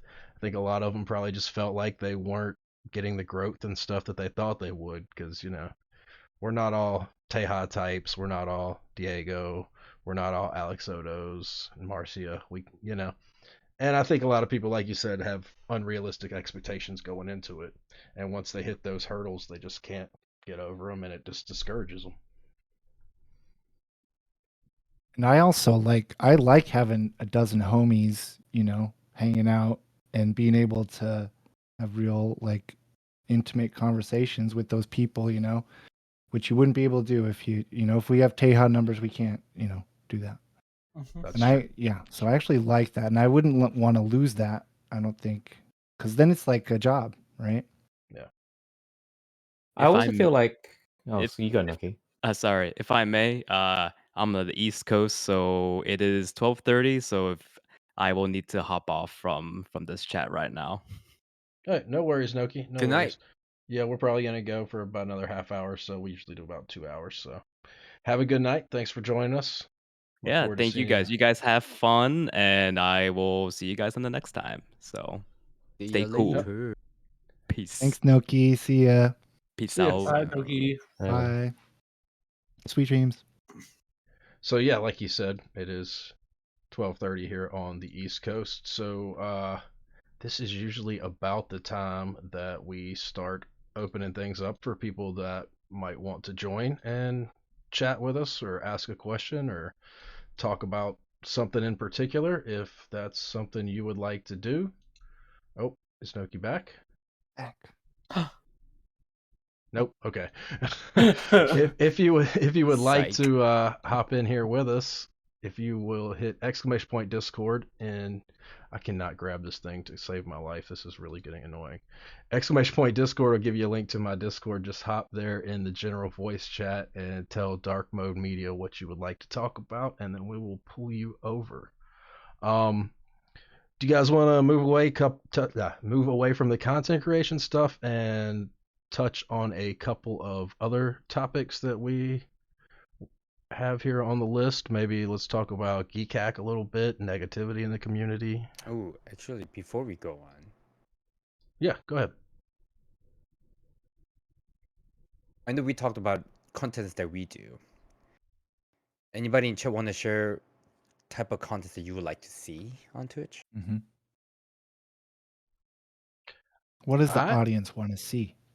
Right. I like seeing people that are doing things that everybody isn't doing. Like KeebNoob has been doing some PCB creation. I like that. That's one of the things I like about like Gion streams, because I did dabble in KiCad years ago. You know, getting to Blinky is kind of a hardware hackers thing. You know, learn how to make a PCB, and you know how in the programming world you've got, you know, Hello World. Everybody makes a Hello World program, and in hardware hacking it's called getting to Blinky, which basically you make a board with a blinking LED, and that's kind of the equivalent of the Hello World from the programming standpoint. Mhm. And that's KiCad's something I want to get back into personally. That's I think it would be fun. I just don't have the time to dedicate to it, and I'm already spread thin on so many things as it is. I, that's one of the things that I like about Two Moons. It's hard for me to catch him because his streams are at such random times, but anything that's different from just the standard lubing and building a keyboard always kind of sparks my interest. And Gerald too does a lot of PCB design and stuff on stream. And Gerald too, but I haven't been able to make his streams much lately. I used to be in a lot more of his streams. What about you, Frank? What kind of stuff would you like to see on Twitch? I don't know. You know, That's why I was asking the question to people. Yeah, Like, I I'm want to curious, hear 'cause your response to this question. we're doing. I think there are a few things that we all do. In general, there's like few things that everyone does, and individually, I think there are some stuff that we do differently. Like, is this something that we can do? Like, I don't know. I just wanted to hear if someone else had something that they would like to see. You know. So mixing up like Matt is saying, Jiren does miniature on stream, so he does Gunpla. So mixing content, so not just keyboard but doing some other stuff. But then you're just a variety streamer, right? Like that's not really... that becomes a variety stream. Yeah. Now that's totally fine. I hope to go back to doing that too, because if you don't know, I used to stream Lego. I sometimes do photo reviews. That's kind of one of the thing I do. But being a variety streamer is a little bit harder than just one streamer. If you want to build some sort of following or whatever, that's a bit hard. So if you really don't care about that, sure. I mean, I guess I can do that too. But yeah, all you used to do photography. Yeah, I'd be honest. Photography stream doesn't do well, no matter even if it was Ozzy. Ozzy has huge following on Instagram. Everyone in the community knows him. And so when he jumped on Twitch platform and started doing streaming, he got a lot of followers really quick. Unfortunately, and I knew this before he's doing photography stuff, but because I looked into doing photography stream beforehand years ago, people just don't want to sit around for hours looking at someone else working on their photos. Yeah, they just Really want to see the don't. final product. Either they want to, if they want to learn something, it's easier for them to just Google and watch the YouTube video. Exactly the Right. thing that they want to get the answer to. And watching someone taking a photo of a keyboard or something else, it's fun for 5 minutes because you're looking at the keyboard. But if you actually look understanding the process, it's really boring, unless you're the one who's actually taking the photo. Well, I could say the same thing about keyboard building. Right, but here's the thing. Keyboard This is true. building, if you know keyboard, you're into keyboard, I think there's a level of something like what's the word? First of all, there's a payoff at the end. That's why we do typing test. People want to know how the keyboard sounds with the plate and switches that we use and how we built it and modded whatever. I think there's a payoff at the end. So people they might not talk all throughout the stream, but they want to come back at least at the end for typing test. At least that's what I do at least. Because I might not have a attention or the time to sit around 3-hour build or 2-hour build, but I want to still hear the typing test. So there's a bit of a payoff. With the photography, there it really isn't. And I've seen some other amazing like Photoshop, photo editors and photographers doing their stuff on the stream. No one really talks. No one really watches. So yeah, I want to, as much as I want to mix things, I rather not, just because if I'm working on, let's say I want to stream my editing process. I'd rather just focus on working and editing, get it done in time, than trying to stream at the same time. If that makes sense. Mhm. It was cool watching Taya shoot boards, mostly because I don't know how to frame and light shots. When I watch videos and information on it, yeah, one squared. That is also very true. Well, lucky for Teja, he has a huge following, but I do closely monitor his viewer counts. When he does taking photos, it's definitely less than when he builds a board. When he builds For a sure. board, obviously it's closer to at least close to 1,000, like 800, 900 these days. But when he does actually taking photos, in the beginning there's a lot of people tuning in, but they always turn off after like 30, 40 minutes. He goes down to like 300. Yeah, Which that's is quite low for Taya. like you said. That's kind of one of the things about streaming, especially like if you find your niche and you build your community into that. It's really hard to go to something else. Like when I was streaming CNC for so long, or Command and Conquer Red Alert for so long, whenever I switched over to keyboards, one or two of those people would drop in for a few minutes and then kind of dip out. So you got, anytime you're doing something other than your main thing, if you're not a variety streamer and your audience doesn't expect those different things every time, it's really hard and you're going to lose a lot of your community, um, until you do that same content that they're used to again. But yeah, like you said, it's definitely like when Teja, for instance, does do something besides keyboards, he definitely doesn't have the same viewership number that he normally does with keyboard stuff. Right. Keep Noob has a good point too. Yeah, I definitely don't like to look at viewer numbers too. Again, all this thing doesn't really matter if you're just gonna do it for fun. If I have the time to stream every time I edit, I could, but again, it's not efficient for me. Yeah. To be able to do editing and stream at the same time, because then if you're streaming, there's a bit of an expectation to read chat and engage in certain way. I'll probably not just edit, but also at the same time try to explain, because what's the point of editing, like streaming editing photos, if I'm not talking about it? Just like Taya, when he was taking photos, he's kind of speaking out loud his thought process and why he's doing certain things. That really slows you down. I don't know about Taya or Yeah. other people, but if I were to stream while I'm working, while I'm taking photos, that would slow me down quite a lot. It would make everything so inefficient. Definitely.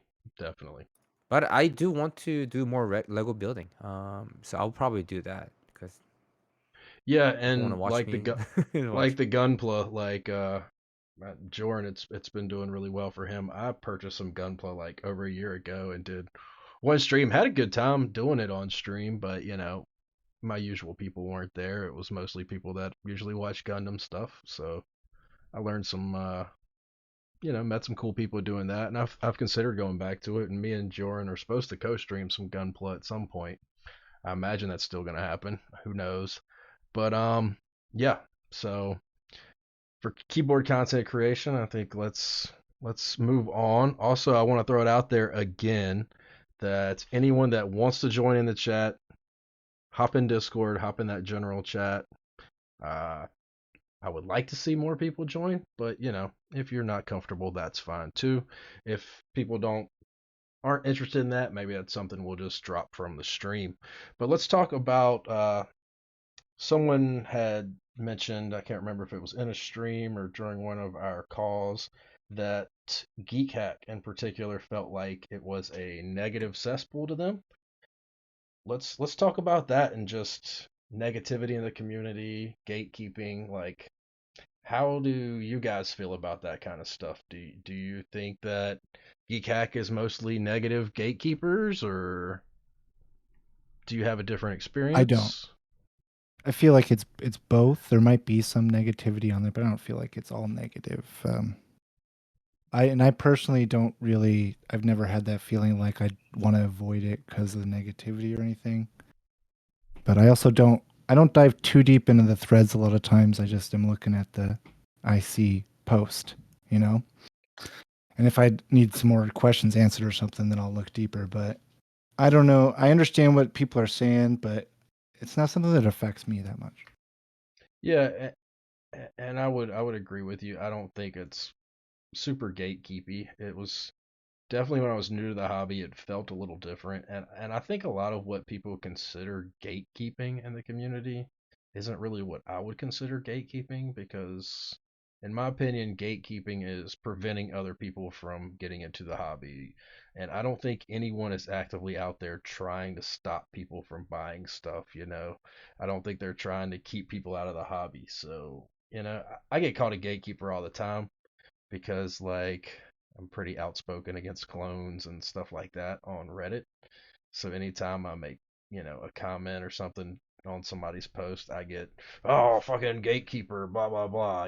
So I I feel like that's just kind of an overused thing that people say, mainly because I don't want to sound like a dick, but it's usually because it's something they can't afford and they Well, just want to disagree with other people. it comes down to when people are being critical, because people, most of the old heads live there on Geek Hack, and they have a lot of knowledge, and so they find a lot of things to criticize. And that's not always handled the most like productive way and stuff. But I think that's what it comes down to is like the criticism, and that there's just a lot more criticism on Geek Hack. But I think that helps a lot of times too, with the actual result of the group buy or whatever. So, but I think that it can get out of line too. Yeah, like you said about criticism, I think there's two sides to that. Some people can't gracefully take criticism, and some people can't gracefully give criticism. So I think that's where the negativity that people interpret it comes from. Project. Do you spend much time on Geekhack? What's your experience like over there? I don't.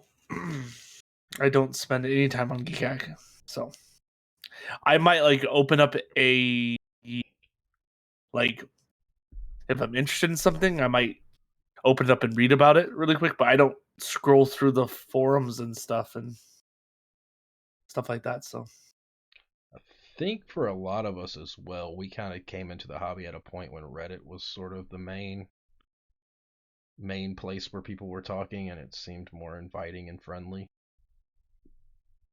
Maybe that's just my take on it. I mean, I know Epsi, you've been around for a while. I know you spend quite a bit of time on Geek Hack preparing for your quizzes. What's your opinion of Yeah. over there? I don't really see any toxicity. I think just people are just giving their opinions about what the stuff is, and if they don't like it, they pretty much say they don't like it.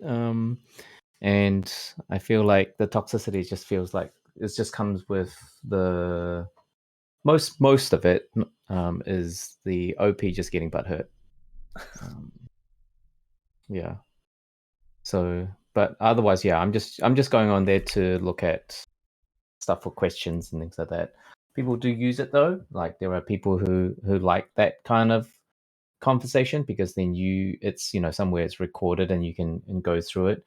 Where sometimes the format for Reddit is a bit harder and it's harder to find stuff. I find on Reddit. Like for me, who's not that au fait with it, I find finding stuff to read and to consume on Reddit is quite hard.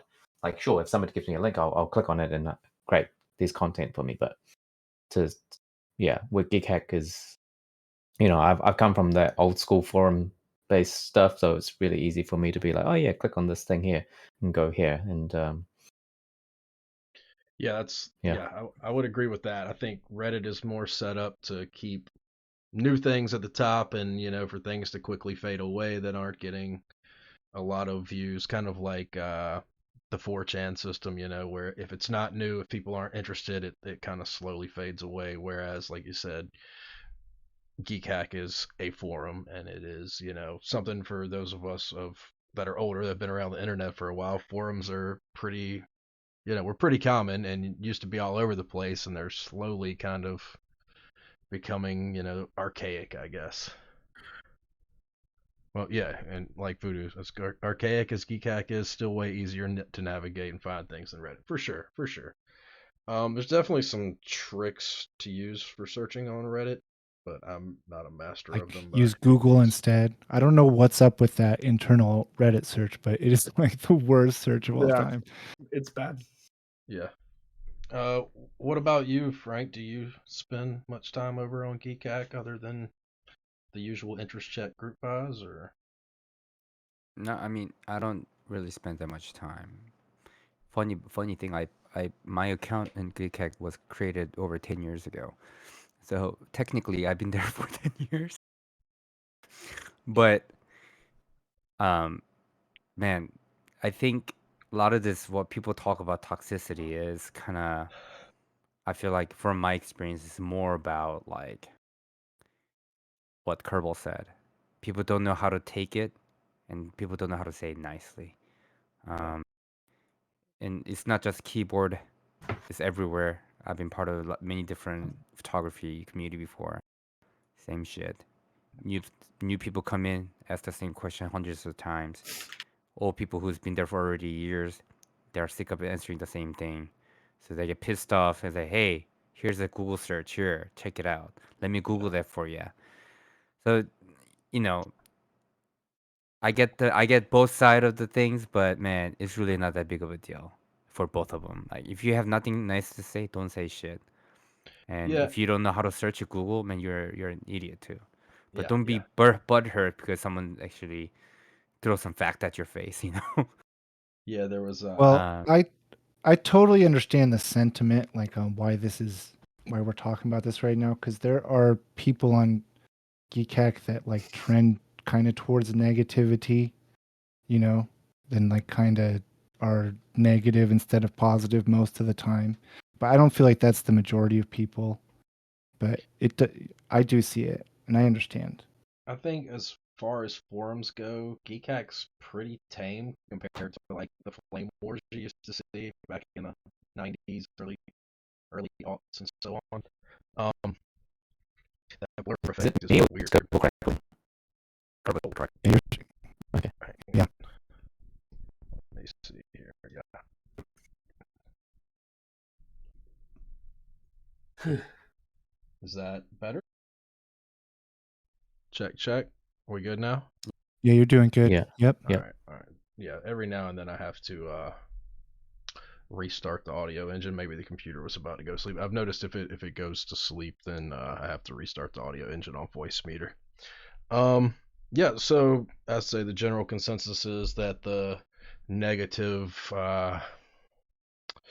reputation that Geekhack has is not really a thing. I think it's probably just more of, I would say a lot of the folks that are over on Reddit nowadays that are anti-Geek Hack is because just the way Reddit has trended to where it's just become a lot of people that aren't really what I would consider enthusiasts. But yeah, I don't want to start shitting on Reddit too much. It does a pretty good job of that itself. Let's talk about effects of the pandemic and a return to normalcy, or will there ever be a return to what was considered normal before the pandemic? This is too big a topic. This is too big a topic. We don't have enough time. Here. Like, I don't even know. Like, with I don't know. How about we focus that on how that affect us as a content creator, not as a whole. Because good idea. That discussion could be a lot more than what we can, or what we should talk about actually. Yeah, you're right. On Twitch, actually, especially. Yeah, I just don't feel like I am an authority in any way to. I don't want to dangerously try to dodge everything. So, how about and have you noticed in changes with any type of differences that you noticed after different counties and states and countries are opening back up to quote unquote normalcy? People going back to school, but back to office. How has that changed for you, and what your changes that you witnessed? What are some of those changes that you witnessed as a content creator? I mean, I'm still waiting on group buys that were expected to be fulfilled long ago, namely Vega, Sokka, Fuji 65. These are all things that at this point I feel like they're not even really being affected by the pandemic. That's just, I mean, this is totally conspiracy theory, but I think it's just kind of a convenient excuse that a lot of these group buy runners are using now to kind of more than justify one issue. dragging their feet. But I mean, I could be totally off base with that, but I feel like that's kind of a convenient Shipping's excuse. been weird over here. Like, I've just shipped out some packages, one to Sweden, one to America, and one to Australia, all at the same time. The fastest one has been the one that's going to Sweden. And Australia's one has been the slowest, which is weird since it's the closest to New Zealand. And I mean, I don't get a lot of stuff from Australia, but it is always like weird whenever I do. I get stuff. Like during the pandemic, I understand because both Australia and New Zealand kind of closed themselves off to the world, and then UPS and USPS, both of them stopped shipping to Australia and New Zealand in some capacity, and so then the connections had been slow as well. But now both New Zealand and Australia have kind of, well, definitely between Australia and New Zealand, we've opened up, so you don't have to do any isolation or anything to come to New Zealand from Australia, and same vice versa. So that means more flights. More flights means more packages being sent. But so unless they've been backlogged for 6 months, then it's a bit weird. So it kind of relates to your shipping and things like that. Like where are your keyboards? Well, but like Sokka specifically, it was a couple months ago they had supposedly shipped, and a month ago or so they made a post that the boards have arrived, that they should be shipping soon, and it's like what's really going on here? I know they've got a lot of issues with the board, so if they're trying to QC them, that's one thing, but I think there should be more transparency on this stuff. Personally, I think most group buy runners, especially ones that are behind schedule, should be making weekly updates, even if it's just an update to say nothing has changed since last week. I mean, whenever you're seeing one update every month or two, it's really disheartening. You know what I mean? So should we talk about that topic instead of pandemic? Yeah, it's Because probably better. I think We Kirball, can I do think that. what you're talking about right now is the delayed group buys. Whatever the reason they're giving, legitimate or not, and some are using pandemic as one of the reasons, and there's really no way of any of us to know 100% that it's true or not. However, but there have been group buys that has happened last 2-3 years that has been delayed. Luckily, I'm not part of any of that, I think. But there has been delays, and delays happen a lot, not just GMK, but what I've found out is in this hobby, group buy delays are very usual. Is a thing that you would expect. But like I said, Kerbal, I think transparency is very important. Staying in contact with and communication with the people who believed in your project and paid the money up front, right? I think that's that's minimal thing to do, right? Keeping the communication going. Like, oh, guys, sorry, no updates. I'm still waiting just as much as you guys are. Blah blah blah. I heard nothing from the manufacturer this week. Something, right? I like that communication too. Like when we get it like once every while, we know it's still being made. But if there's an update, let us know. Just saying hello. Don't just we're all waiting for this all together. Make us feel like you haven't forgotten about us. um, it's a Right. weird feeling, right? Like group buy, like Yeah, it really is Yeah. something. it's a very weird feeling because you're in it all together. Like especially for keyboard, if there's Yeah. no group buy, you're not making unless unless you have a lot of money, you're not Yeah. gonna get the board you're looking for. Yeah. I think a lot of keyboard designers also are not designing keyboard because they want to make money, but like they actually want to build a keyboard that they like. Yeah. And Yeah. group buy, people who are jumping on the group buy is there to pretty much fulfill designer's dream or goal per Yeah. se. Obviously, we're getting the keyboard too, but I feel like when you're entering group buy, especially with the board, I think you're in the boat together. Everybody's trying to get this board together. Um, so as a captain of the boat and the designer or who's heading leading the manufacturers and overseeing all that, it'd be nice if the captain turns around and says, "Hey, we're doing a good job," or Yeah. things Yeah. are going as smoothly as possible. It's a long journey, and we're doing well. Share those Give a little navigation head nods here charts. and there. Yeah. That'd be nice, Yeah. instead For of sure. left in the dark for so long. And like you said, But dark yeah, mode. I'm sorry.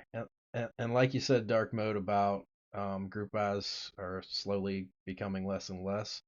And I don't think it's that vendors are pushing for in stock items. What's happening is the community is getting a lot more anti group buy. I mean, just like look at the content over the past 6 months. There's a lot more group buys are bad content, and I've kind of been against group buys for a while now, and I like seeing more and more people speaking out against it. And yeah, I don't think that it is at all that the vendors are pushing for it because the vendors have the most gain from group buys. I think it's more a lot of the community is like, I'm not buying into group buys anymore. I mean, how many? I mean, out of the five of us here, how many of you are still entering as many group buys as you were a year or 2 years ago? Anybody? Um, how many keyboard group buys have I entered total? Like only 2 so far, but it'll be 3 next month. But yeah. how many GMK group buys am I in? Like, a bunch. But that's And I still why stopped probably that yeah. a long time ago too, entering anymore. But that's probably why, like, maybe people like our labs have gone to in stock. They know that hey, if we do this and we do it quickly, people will buy it, and you have a look at all the success on their all their boards really from Mr. Suit round 1, and it doesn't matter about their fiascos. All the way to, and I know they keep saying it's not an Owl Labs board, but like the QK65 and how many they sold there straight away, going into round 2 with new options, and I guess in some sense, not Ven, Vega did that as well, with some in stock before they ran the group buy as well. And I know that I think a lot of their future projects as well will follow the same format, maybe more in stock versus than Vega, because I think people are getting pretty sick of waiting. Yeah, just I guess people aren't willing to part with their money like that anymore, especially with the newer people. It just it seems a very antiquated system of doing stuff. Once the copy has kind of blown up, it makes sense back in the day.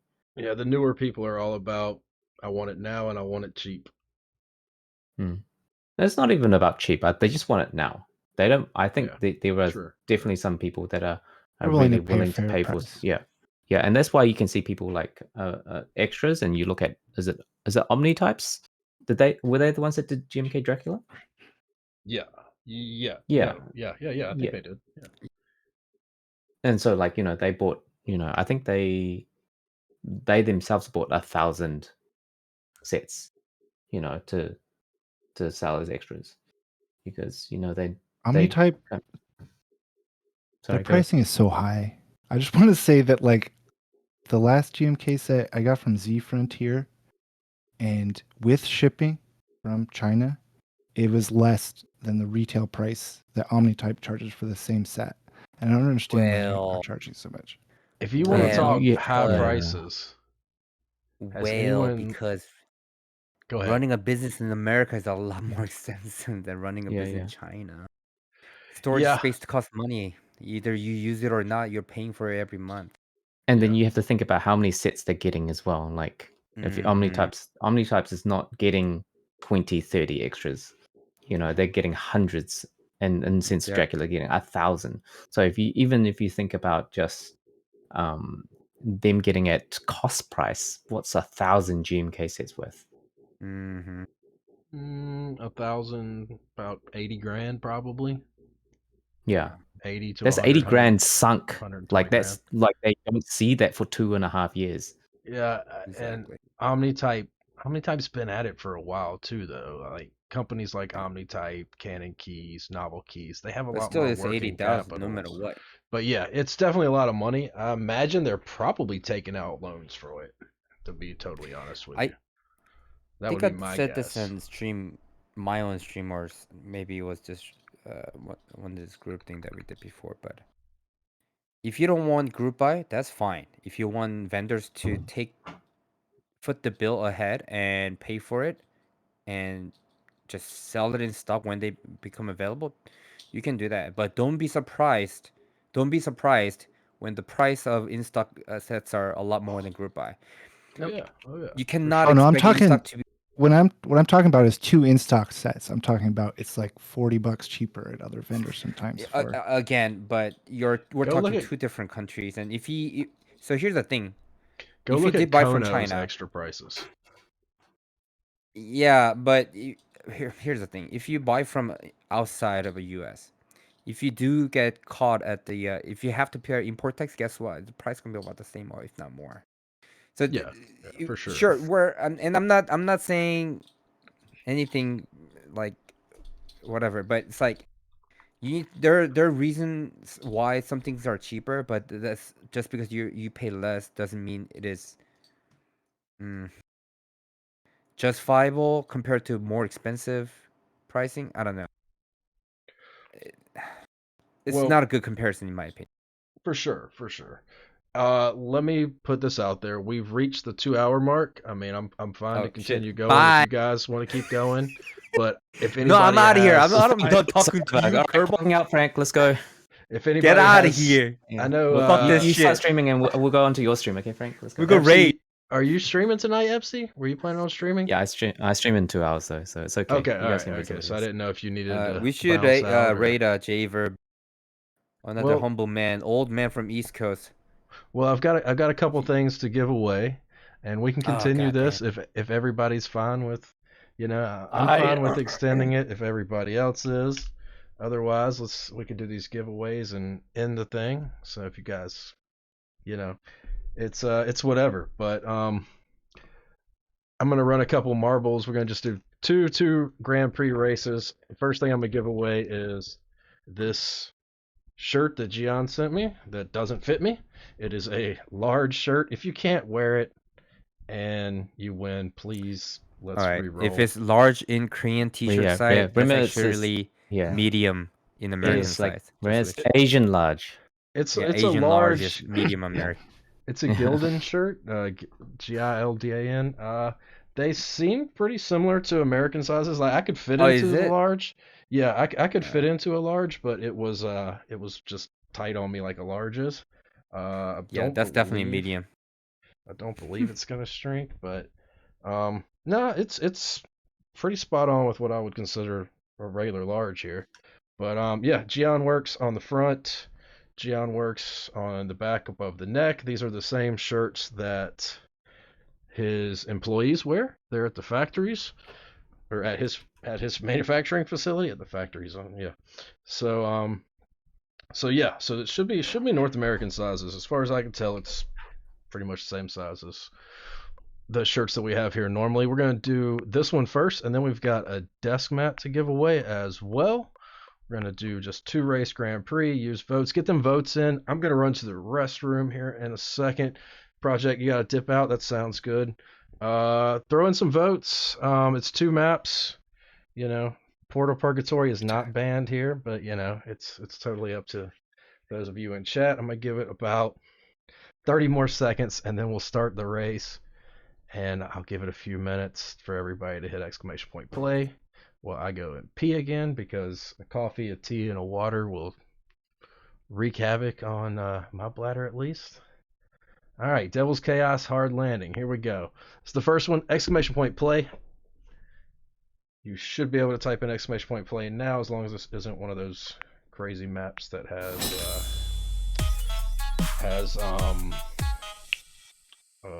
video screen thing intro. Let me see. I'm gonna give it 3 minutes. Start that countdown. Run it to the restroom. I'll be right back. If for some reason I do win, I will give it to the 3rd place finisher after the 2 races.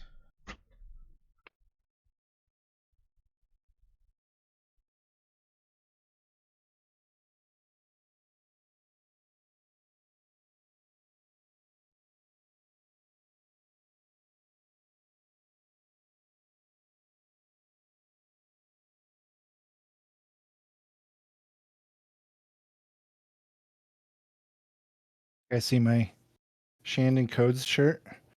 It says Anti-Linear Tactical Club and it's got some nice flowers on it. Oh my Shout god, out to Shandon. that's kind of cute. It is pretty cute. And it comes with cute stickers too.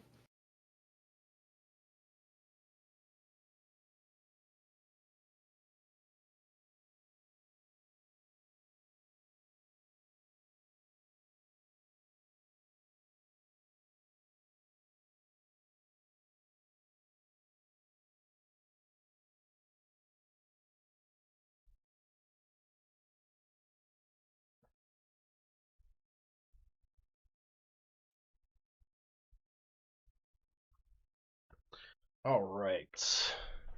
We only have 12 people that have joined. Is there that many lurkers? Wake up, guys. Exclamation point play for a Gian Works shirt. Epsi, I still need you to send me your address if you want me to send you that small. Oh, really? Okay, cool. I wasn't sure if Gion, oh not Gion, Jordan really wanted it. He wanted it, but you asked first, so you know. Oh, when are you going to check on how much actually shipping was? Because I don't want to. Once I have the address and can okay. and can check. I thought I gave it to you a long time ago. You may have. I'd have to scroll back through and see. Free shit down, yeah, right. All right, folks. I'm gonna log off on Discord. I'll catch you guys on chat. Peace. Later. Thanks for joining us, Frank. See you, bro. Thanks for coming.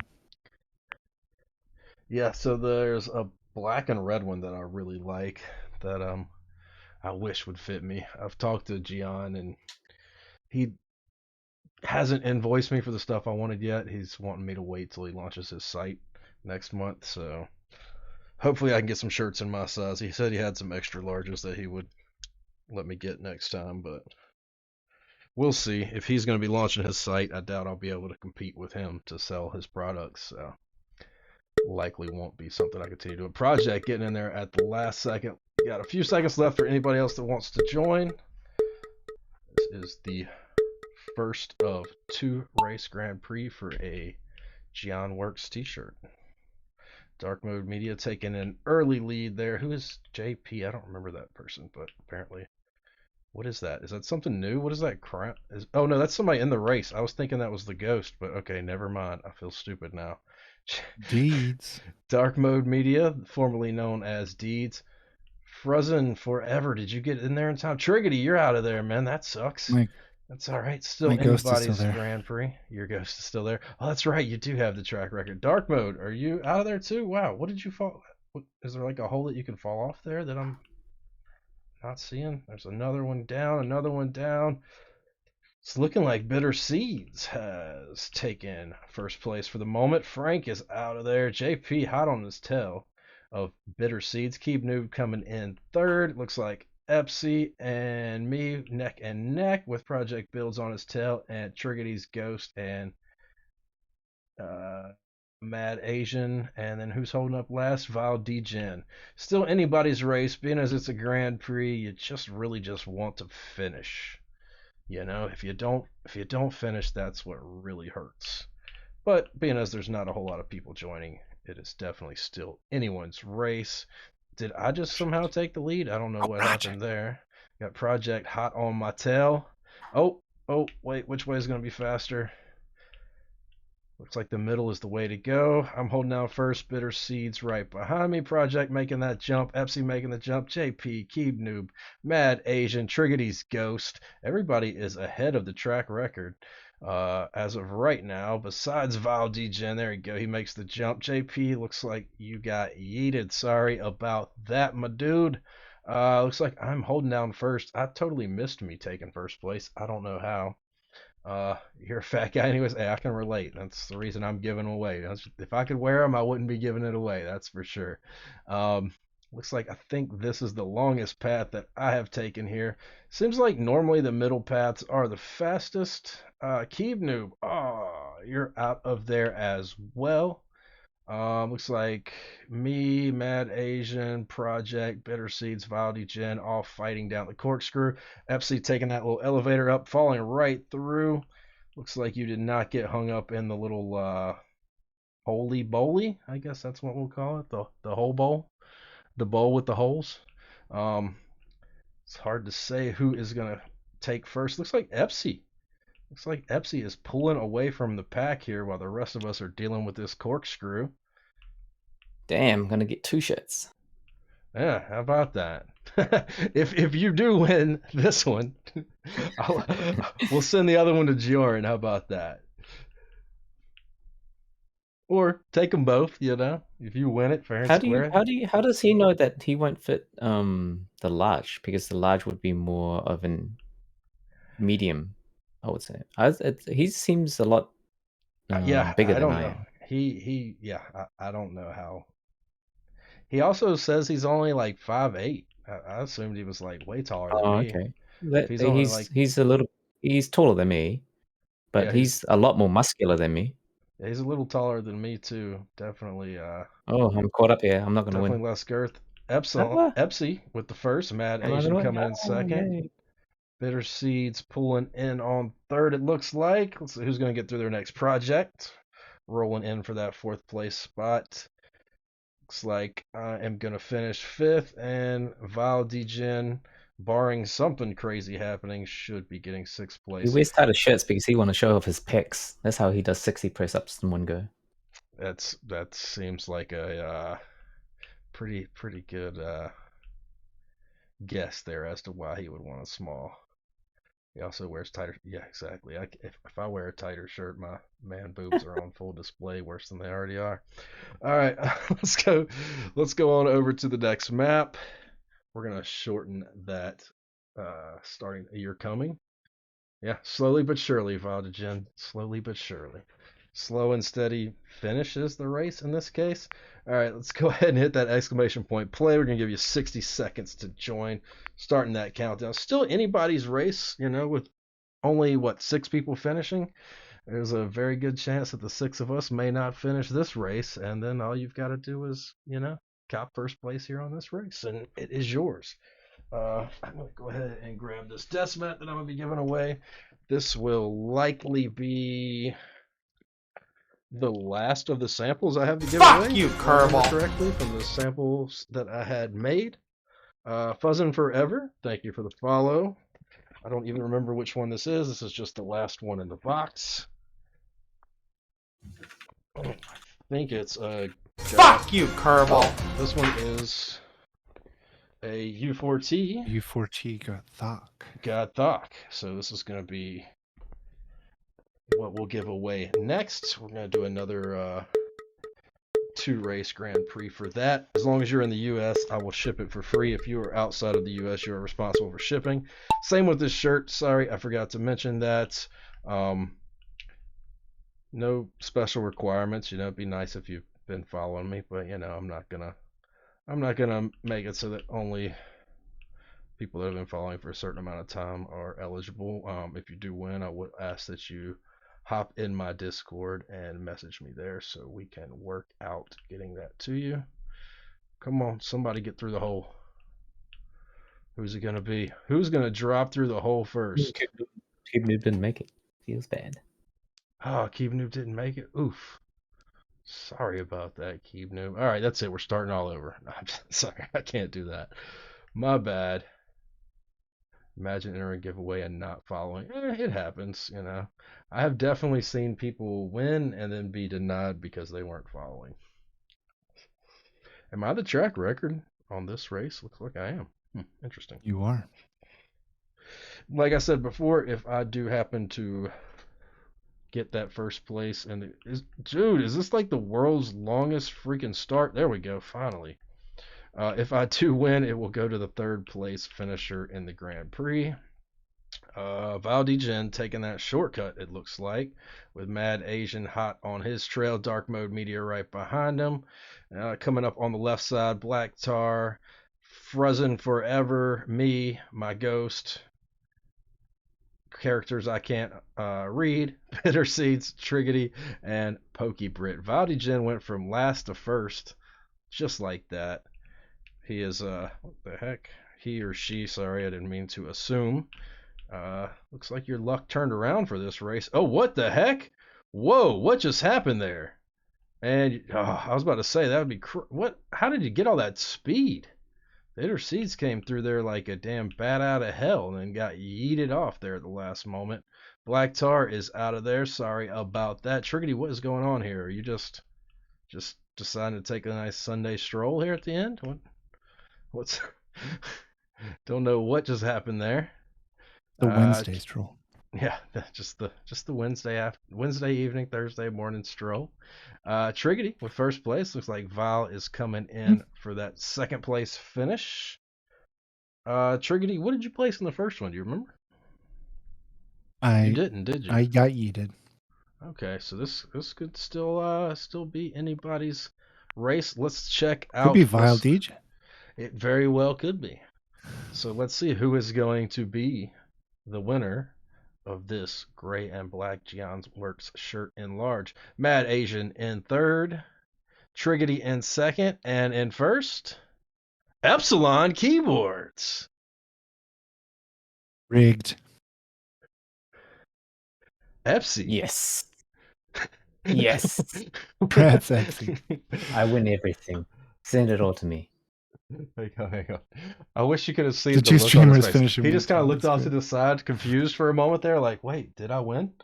I'm assuming you want to claim, and then we'll discuss getting it to you after the stream. Look, just see how the shipping is. If it's If it's too much, if it's too much, then yeah, we'll we just give it away again.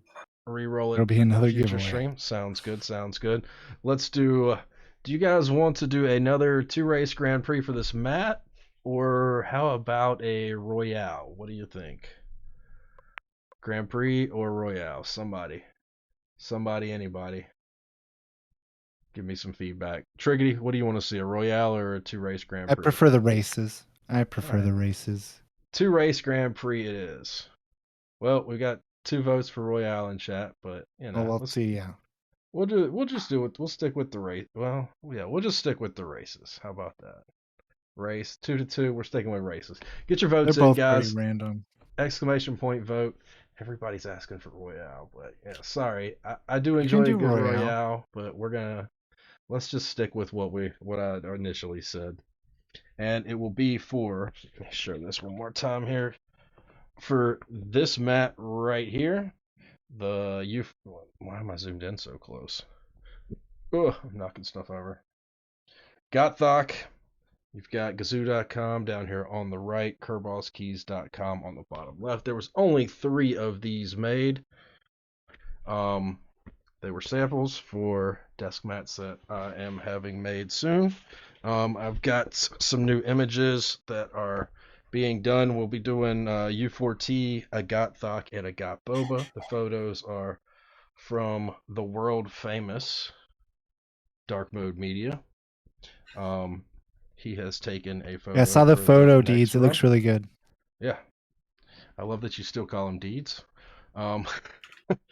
So I should be getting samples of those pretty quick. These last samples arrived pretty quick, so I'm hoping to have desk mats in stock and ready for sale by middle of next month.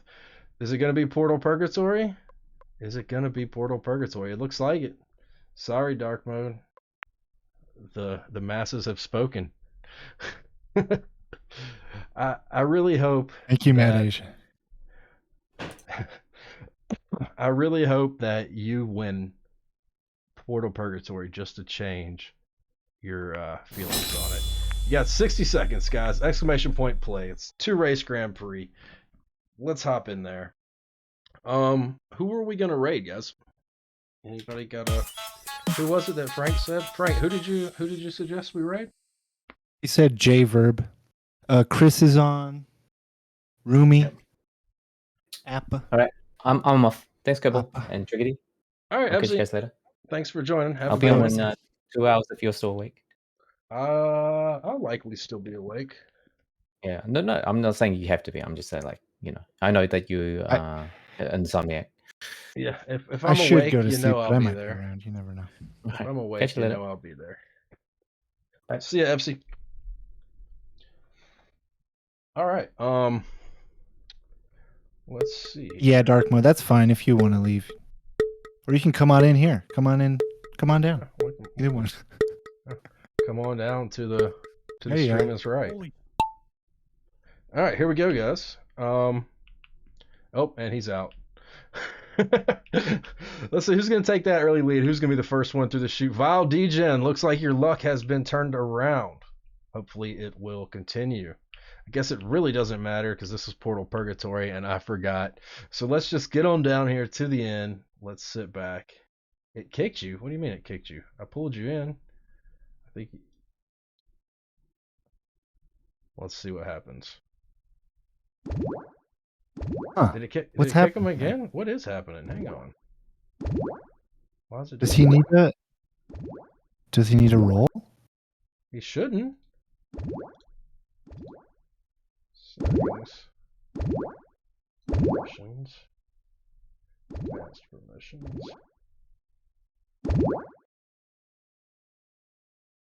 Who do we got? We got a bunch of portals. Vile. Ooh. Let's see what it is. Let's see that. Alright, let's try one more time. We can't see the goal right now on screen, so it's a real surprise if anybody Oh wins. shit, sorry. Dark mode. Okay, good. It let you stay that time. I figured it out. Hey, let me say this time. Hi, Dark Mode. Alright, who's gonna do this? Oh, you have Who- such a nice camera, Dark Mode. Yeah. For It better be. Of course. big surprise for the photographer to have a nice camera, am I right? $4,000 worth of shit. Oh, here we go. Mad Asian. Ah. I'm watching ads. I can't Jabate- even see. Stupid bullets. What's going on, buddy? I didn't see you join. Warthog. Oh no, it's like down to what, 3? We got Triggidy. We got Frozen Forever. I don't know what Frozen is. I've got to know I died Frozen already? Forever. What is Frozen? Triggidy, I think you just got yeeted. Yep. So long, and thanks for all the content. Portals. Did you do 2 or 3? Two. So it's this one and the next one. Probably should have done 3 with it being Portal Purgatory, since it's gonna So be. whoever wins the next one really wins. Yeah. Okay. Or if Yeah, either yeah. of these guys. So it's kind of like finish- 1. If either of these guys finish, they are definitely a shoe-in, to say the least. Yeah, Portal Purgatory is definitely it's my favorite map, but it's not really conducive for Grand Prix. Because if one person does finish, they have a hell of an advantage. No winner. So surprising. All right, let's go My on to studio the lights next are one. making my head shine too much. Hold on. Still worth it. IMO. You're good. You're good. Exclamation point play, guys. Exclamation point play. Let's give it 90 seconds, just because I don't want Keeb Noob to miss it this time. You got your 90 seconds has started. Exclamation point play. It is literally anybody's Grand Prix, since no one at all finished the first race. So yeah, so we're giving away the last sample desk mat that I will likely be giving away, the Gothok U4T version. So you will have a unique 1 of 3 desk mat if you do happen You build your to set win. yet? I have not built the SAT 75s yet. I do have both of the PCBs populated with Milmax sockets, though. I'll likely I got be a guy building... see if he could build a bunch of palm plates for me. Oh yeah, I've got palm plates ordered from Green Door Geeks. I just got the shipping notification today. Yeah, but I won't be paying for him. Oh, well, hey. Lucky you. I already paid for mine, or else I'd say get me in on that deal. And he's gonna see if he can order me some carbon fiber to cut the plates too. I feel like that's expensive. I don't know how much carbon fiber is, but I'd get the plates for like $20, and he'll cut it for free. That's not bad. Oh, I would have expected. He's also that sounds nice. He's also doing some other work for me. Nice. You guys have 10 seconds left. Exclamation point plays. So your last few moments to join. We got 14 folks in here. The odds are good for everybody. It is still anyone's race. Whoever Who's it wins gonna this be? one, really, because nobody won the last one. Yeah, right. With this being a desk mat, keep in mind that if you are international, you are responsible for shipping, and it's likely going to be expensive. So if you are not willing to pay, I would say probably a minimum $25 in shipping. When did all these people get through here? I'm like up there watching, and yeah, please go ahead and pass it on to someone else or re-roll, because I had to re-roll 3 times to give away one of the desk mats, because once the winners realized the price for international shipping, they were out. So Val Jin holding down first place. We got Mad Asian hot on his trail. Stupid Bullets passing Triggidy. Nope, slowing down. I thought you were gonna pass him. Black Tar, sorry, you are out of there, my dude. It's looking like Val still holding down first for the moment with Mad Asian hot on his tail. Let's see, it's looking like Stupid Bullets, Triggidy, Keeb Noob, neck and neck. Oh, that turned around real quick there. Stupid Bullets. Oh, nope, he's gaining that speed, so it looks like there is a little bit of advantage to going further up on that ramp. You definitely get a little more speed on the downstroke. Who's going to be the first one through this hole? Who's it going to be? It's looking good for Val, and Val Jin is definitely through there with Triggidy hot on his tail. Keeb Noob coming up in 3rd, Frank in 4th, and a Ghost in 5th. Let's see how this goes. Oh, and that's the stopping force of the paddle. Keeb Noob just getting knocked off. Ah, that sucks. Sorry about that. So long, and thanks for playing. It looks like everybody is just getting... Oh, wait. There we go. Triggidy's through. Dark mode. Val Jin, all 3 of you. You can still get popped off. Let's see what happens here. Oh, it looks like dark mode's pulled into first. And it's looking pretty good for you, Dark Mode. I would say it is a certainty. There you go. First place for Mr. Dark Mode Media. Val Degen in second. Triggidy in third.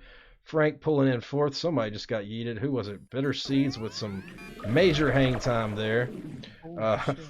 We got Dark Mode in first, Val in second, Triggidy third, Frank in fourth, Super Bullets in fifth, Mad Asian coming in at sixth. It's going to be either Warthog or characters I can't read in seventh. Looks like Warthog's going to be in seventh.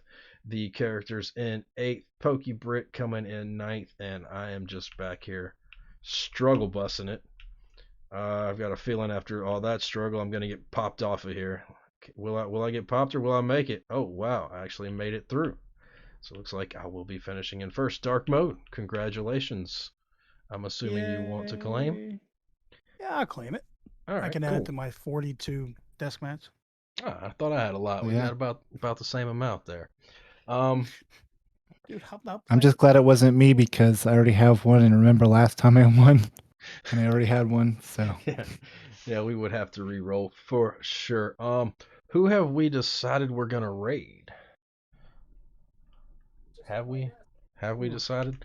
Those names are totally wrong. I'm not gonna There's a bother lot. fixing them right now. We're getting streamers right now. Dark Mode's showing us some desk mats here, showing us the corners of desk mats. Yeah, I have currently 1, 2, 3, 4, 5, 6, 7, 8 on my desk. And that's mainly just because I'm too lazy to take them off when I want to switch desk mats, so they just keep stacking up. I've got 7, and then the F to the P. Did your floppy processor mats come? They have not arrived yet. Did Last you I see this one, checked, Dark Mode?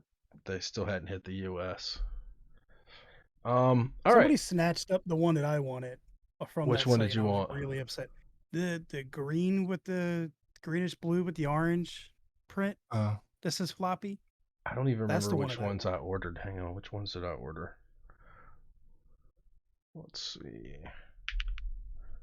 Did I order it on that email address? I did. Okay, so I ordered the metallic tiger keyboard desk mat and the toxic and carbon colorway of the original desk mat. I can't remember what those colors are. What was the website? It's just floppyprocessor.com, right? For anyone that hasn't seen these desk mats, they're pretty dope. Let's take a quick look here at the site. Shopee. Wait. Catalog. There we go. Should we raid Roomy? Do you think? We could raid Roomy. That works for me. So the one that you just held up, was that the metallic one? Yeah. Okay, so yeah, so I've got That's that the- one coming, and then I have. Oh wait, what's this pig one? I don't think that was there when I. Oh, that's a mouse pad. Okay. And the TKL fits on it perfectly, and even the full-sized Filco fits on it just like by a millimeter.